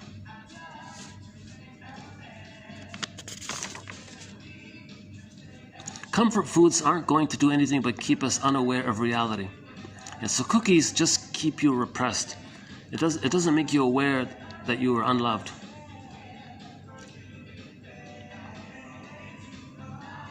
Yeah, so the mothers shouldn't drink coffee. Janoff makes a big deal about how the mother shouldn't drink coffee, stimulants, okay, cigarettes, alcohol, arguing, all these kinds of things. And he backs up all of his statements with various quotes from medical journals.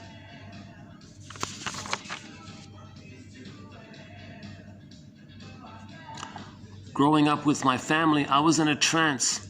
I was not myself. I was not the center of my existence. And then I was with the guru. That was another trance. Unquote. She had little connection with what she felt. Like so many prisoners of belief, her unfulfilled childhood needs resulted Okay, and her searching for symbolic. More consciousness, fewer beliefs. Less consciousness, more beliefs. Neurosis is what we do to keep ourselves feeling numb or okay. Neurosis and its scaffolding of repression numbs the feeling. The client gets better as he grieves.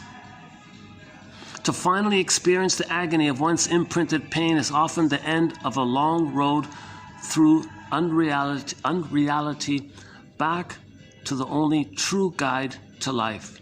The only true guide to life. One's feelings. I feel it for I am. The golden ball. We're looking for the golden ball. It's down the well. We got to get back to golden ball. That's the true guide to one's life. I feel therefore I am. We are feeling. Feelings are us. Feelings are us. We don't have our feelings. Jump up the ideas and beliefs, etc. A feeling person cannot pretend that a bad childhood never happened. Yeah, here's the example about the blindfolded cat. He had the example of some experiment. I don't like these kinds of experiments. Some guy put a blindfold over a little kitten that came out for a few months. He removed the blindfold. The poor kitten could never see afterwards, although there's nothing biologically wrong with his eyes. He just didn't have the interaction, the input, the neuro experience. He didn't have like the experience of sight. So for the rest of that cat's life, he could never see. Likewise, if the baby doesn't get an interaction of love, then afterwards they never can see love. Animals who are blindfolded in the first months of life never develop visual brain pathways and are functionally blind thereafter. No amount of visual stimulation later on will make a difference. It's no different with love, except that when love is lacking early in life, we cannot see it in front of us. So we never know love afterwards, if we don't experience it. That's why the billionaire still feels unloved. This is from Janov died in 2017. The journalist Margaret Fox did a pretty good write-up of him in the New York Times. Quote, my mother had a... Janov is speaking here. My mother had a history of therapy, unquote. Janov told the Chicago Tribune in '83. He was drawn to the field, he said, quote, to try to cure my mother, you see, so she'd take care of me. So that was sort of his imprint. I had that feeling about him. His imprint was, gotta save mother, gotta save mother. So he goes through life trying to save humanity, save the world. So he wrote 12 books presenting a great summary statements about psychology, trying to save everybody. And you can feel his sort of caring kind of spirit. Although he's down on psychoanalysis per se, he does teach repetition compulsion, transit. You're learning psychoanalytic ideas in his books. And he wants to shift more of a focus on prenatal trauma. And he's really the lead, in current times, the only real lead author on this area. You know. And it's funny because whatever your complaint is, he theorizes that if a person can do the so-called technique of reliving your trauma and all that, the person will discover for themselves why they had that complaint in life. I learned it there. And that's consciousness. That's emotional knowing. No one can give you consciousness. That's a natural thing that occurs when you get back your feelings, kind of thing. Okay, let me see. 3%.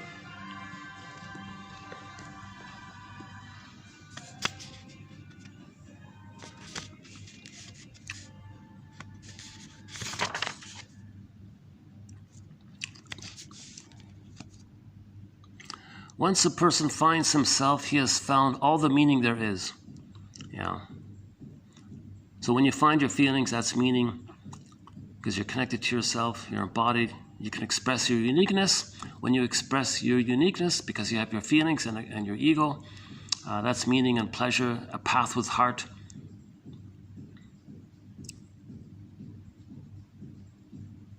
As one novelist put it, quote, when you get on the wrong trail, every stop you make is the wrong one.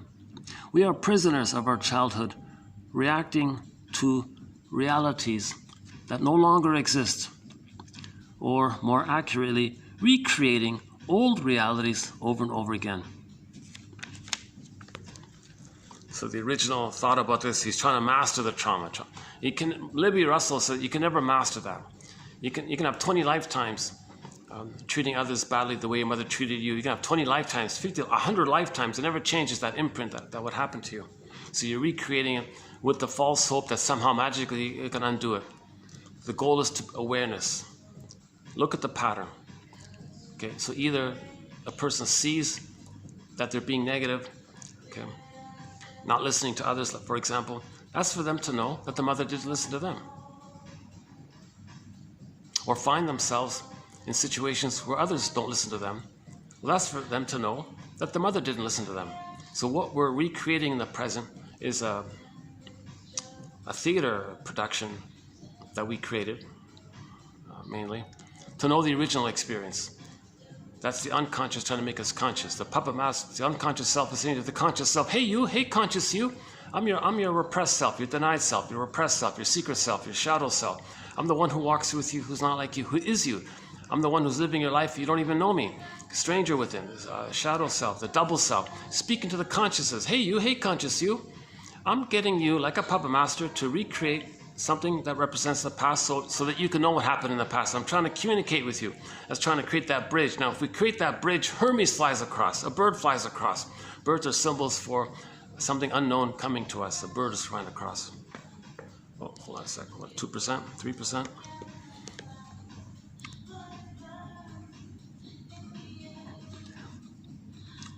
Yeah, that's a good one. Okay, again, where's that one again?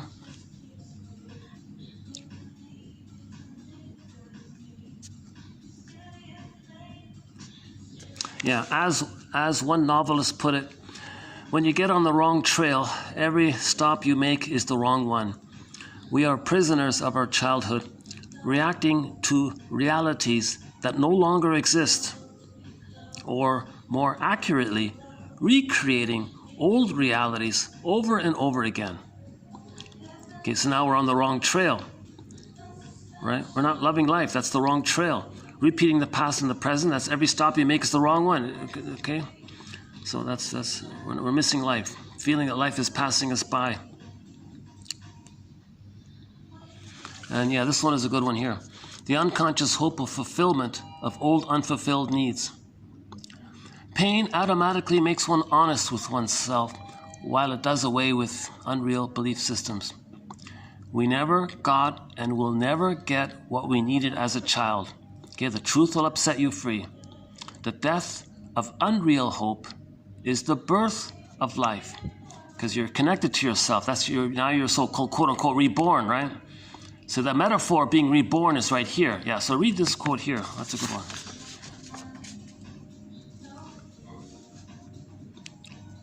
Okay, we talked about the crib.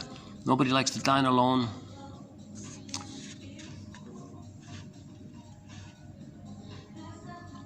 Parents have some say in making sure that their children have a proper birthing experience. Feelings are us. Feelings are us. This is the ultimate meaning of finding yourself. If we discover that we were unloved at age 4, for example, we are finding our true self. The aim in any therapy is to give the person back her real self, their real self. We're looking for ourselves. We're always running away from ourselves while at the same time looking for ourselves. The more painkillers a woman takes during labor, the more likely her child will be to abuse alcohol later on. That'd be an interesting survey, if anybody's stuck with this problem, to interview the mother. Hey mother, did you take painkillers when I was inside?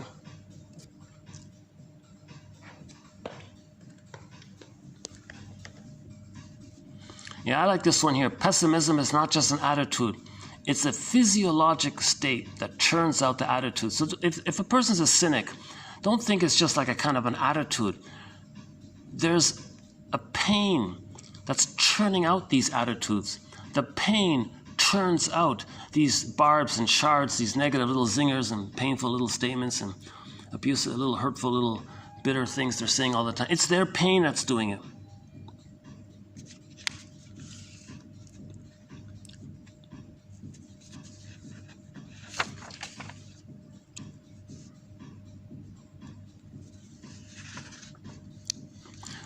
What a strange thing the imprint is. It is impervious to experience. Amazing, right? That's Marilyn Monroe, right? The imprint was unloved, unfulfilled, unloved, no mother. All of the experience she got, all of the fame and success and adulation and love from others, it didn't change the imprint. Trauma is likened to an event that is flash frozen in a nonverbal neural stream. Once frozen in time, it secretes the hormones of stress in response. Our goal is to bring memories from the nonverbal to the verbal areas of the brain. Nearly all of us are prisoners of our prototype, our dominant mode of functioning. We can make choices within the prototype, but it tends to offer a narrow range.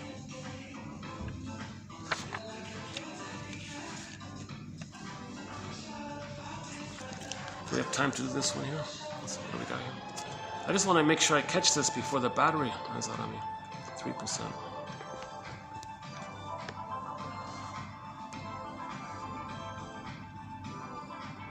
If the hippocampus is overtaxed, okay, I'll leave that one with you, 2750, I'll just leave that one. Here's a good self-help exercise. Okay, so for example, in the present, if you say that your friend doesn't listen to you, well, first feel the hurt, and maybe this hurt will take you back to who really didn't listen to you. So his self-help exercise sort of is, notice your complaint. He doesn't listen to me. She doesn't listen to me. Feel the pain of that. Okay, who didn't listen to you?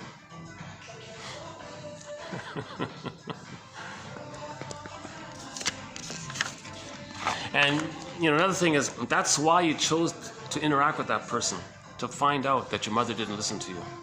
You were attracted to people who won't listen to you. Your unconscious made you do that. You were drawn to that person because you want to see them as an emotional reincarnation of your mother in the past, because you have unfinished business with the mother in the past, so you transfer the mother in the past to the person in the present. That's called transference love, or transference phenomena. Now your complaint in the present is for you to know your original complaint with the mother. So take it to the source. It says Morton Keysen, 2291 and 2. Morton Keysen, key authors again. So your complaint about your friend in the present. You chose to get that complaint. You chose to be in a place where you got that complaint. Okay. Feel the pain of it. Stay with the pain of it. Who in the past gave you that pain? Who in the past didn't listen to you or didn't do what your complaint in the present? So, Fluschwieger, heartbreaker. So you say to your friend in the present, oh, you're so cool, you're so cold, and you're so cruel. Don't be cruel. You're such a heartbreaker. You're a betrayer. You betrayed me. I trusted you. Betrayed me. All these things you're saying like this, right? Okay, feel the pain of it. Who in the past broke your heart? Who betrayed you? Who was cold and didn't listen to you? Okay, who was unavailable like this? You were attracted to the person in the present to trigger up the unfinished business with the mother, and you see the person in the present to transfer the mother onto the present. Feel what you felt with the mother to the partner of the present, and then you want to withdraw your attitude. Now you know your attitudes for the mother in the past. So you had original attitudes towards them. The baby would like to, mother, why are you so cold? Why are you so cruel? Why are you so devious? Or why are you lying to me? Or how can you not be there for me? What kind of mother are you? What are you, mother? You're like a cruel thing. So all the things the baby would like to say, right? He couldn't. So you chose somebody in the present who reminds you of the mother. You recreate the whole thing. Now you're saying it directly to the person of the present. That's for you to know how you originally felt with the mother back in the past. Right? So we did a 5-video special run sort of on that topic called transference love. If the reasons for having the baby are neurotic, neurosis will follow inevitably in the child. If ever a woman should take good care of herself, it should be during pregnancy. She needs a relaxed system. Whenever a pain is engraved in the nervous system, the response to that pain is also stamped in. Okay, this issue of the numbing, the endorphins, okay, a personification of it is called Morpheus. Morpheus, the Greek god of dreams and sleep. So when you eat an emotional cookie and you feel the soothing, that's Morpheus. Morpheus at play.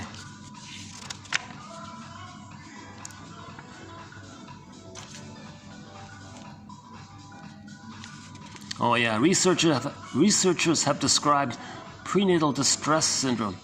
It is a battle to stay alive for the unborn child who is choking and suffocating against the smoke a mother inhales.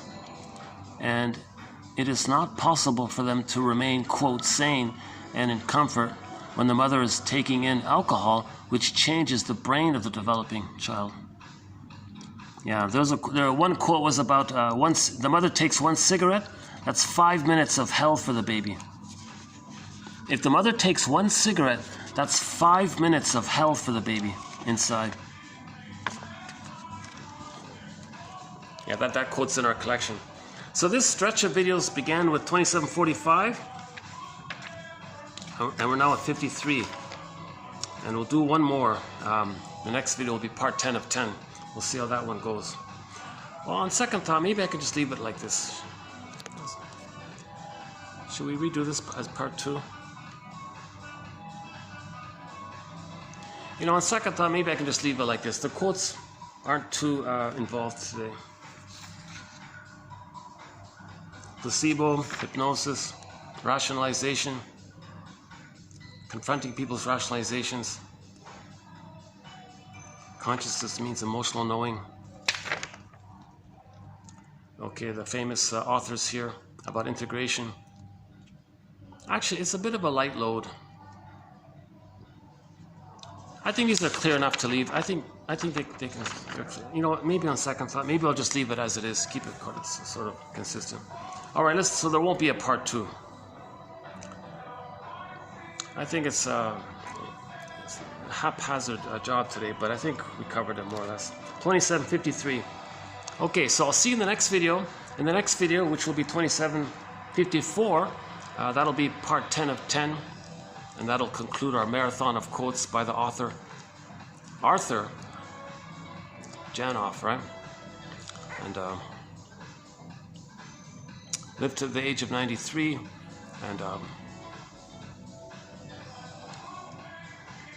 And at the age of 92, he wrote his last book called Beyond Belief. And we have luckily I finally got a copy of it. And so some of these quotes about belief came from that one. I'm still on the search out for some of the other books that are hard to find. So hopefully later on we'll do some more quotes of his. So these quotes mainly come from the books Prisoners of Pain, Imprints, Primal Healing, Beyond Belief, and The Biology of Love. Those ones. The other ones I haven't read yet. Let's see, 1%. Okay, I got like a couple minutes left here. Yeah, I was really hoping to kind of do a good introduction about repetition compulsion and transference, and information about the stinger personality patterns and the clinger personality patterns, and the dynamic between the clinger and the pleaser. The stinger and the clinger, and maybe more about, and spend more time on how is it that a belief can trigger the same level of endorphins that a cookie might.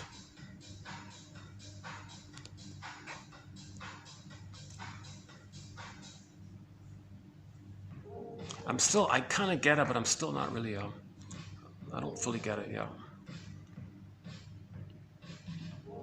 So the guy in the dentist's chair really believed and trusted the dentist saying, either through suggestion or via hypnosis, one way or the other, that the sugar pill was actually a painkiller, and he believed it. And it was the belief that it was it, and the belief triggered the person's natural painkillers in their own brain. So belief can trigger your natural painkillers in the brain. That's what he's saying here. And that's a lot of religious things are in that category. Again, when religion's being used as a tool of the plunder system. Okay, a good starting point for the topic on religion is 1203. Just as an intro, just as a teaser introduction to our thread on the psychoanalysis of religion. 1203, TQ 1203. And then maybe Faber's work, 2118, Mel D. Faber. And we've got hundreds of excellent quotes on the psychoanalysis of religion. The breast in the sky one, the phantom placenta in the sky one, maintains the splitting, prevents your healing. So purpose of religion, when religion is being used as a tool of the pillage and the plunder system, is to block healing. Maybe they shadow banned Janov. It's why is it so hard to find his books? The guy he's like a major psychologist for the past 70 years, 60 or whatever. A major #1 top name in psychology was Arthur Janov, right? Huge endorsements, celebrity endorsements, big name in all this. Why is he struggling? Why did he struggle so hard to publish his final books? He had to self-publish them. And some of those self-publishing companies have gone kaput and they're hard to find his books. Like, what's going on with that? Why is a major name in psychology having a hard time getting his books out? Keep people confused, keep people unaware, keep people with the false belief that he did some silly thing, you can cry like a baby and be healed. Because I also brushed his theory off all this time. I also had the misconception about him. But recently I heard an interview with him and his wife on a radio program called Radio Curious. Only 20 minutes. And I heard another one yesterday as well called Life Before Birth. Also another 20-minute clip. Those two little clips of his. So Janov with Radio Curious and Janov with, I forgot the guy's name, but the YouTube, it's called Life Before Birth. That book I'm looking for. That's hard to find. And then when he was talking there, I see now. It's not so much this trick. He really is kind of in the legitimate area of the idea of imprints. And that's why cognitive therapy can't touch those imprints. Now, I don't know about his technique of actually really trying to reline up the three brains. We want the three brains to have like a communication and the fullness of the three brains in like together rather than fragmented. If the three brains are fragmented, then the cortex is creating nonsense to deal with the symbol of the original pain in the limbic system, and the mammal part is out of it, kind of thing. The mammal part is out of it, right? So that's it's in hypothermia, right? The mammal part's in hypothermia. The woolly mammoth, that's the mammal part. The frozen woolly mammoth, that's the mammal part. But the lizard's there, and the cortex is there. We don't want this thing with we need the mammal. That's our humanness. The mammalness is really our humanness. The mammalness, right? All the feelings are there, the affection is there, the play, the tenderness, things that we're looking for. And the cortex is symbolic search for the unmet love in the earlier time to get back our mammalness. We're trying to get back the middle brain. We're trying to get back our mammal brain, right, in effect. Okay, this is probably going to cut off. Hold on a second. 1 minute. 2%. What a pity, eh? Because I got the space here for, this is rare for this to be available like this. Here I am stuck with this. I gotta go. Okay, see ya.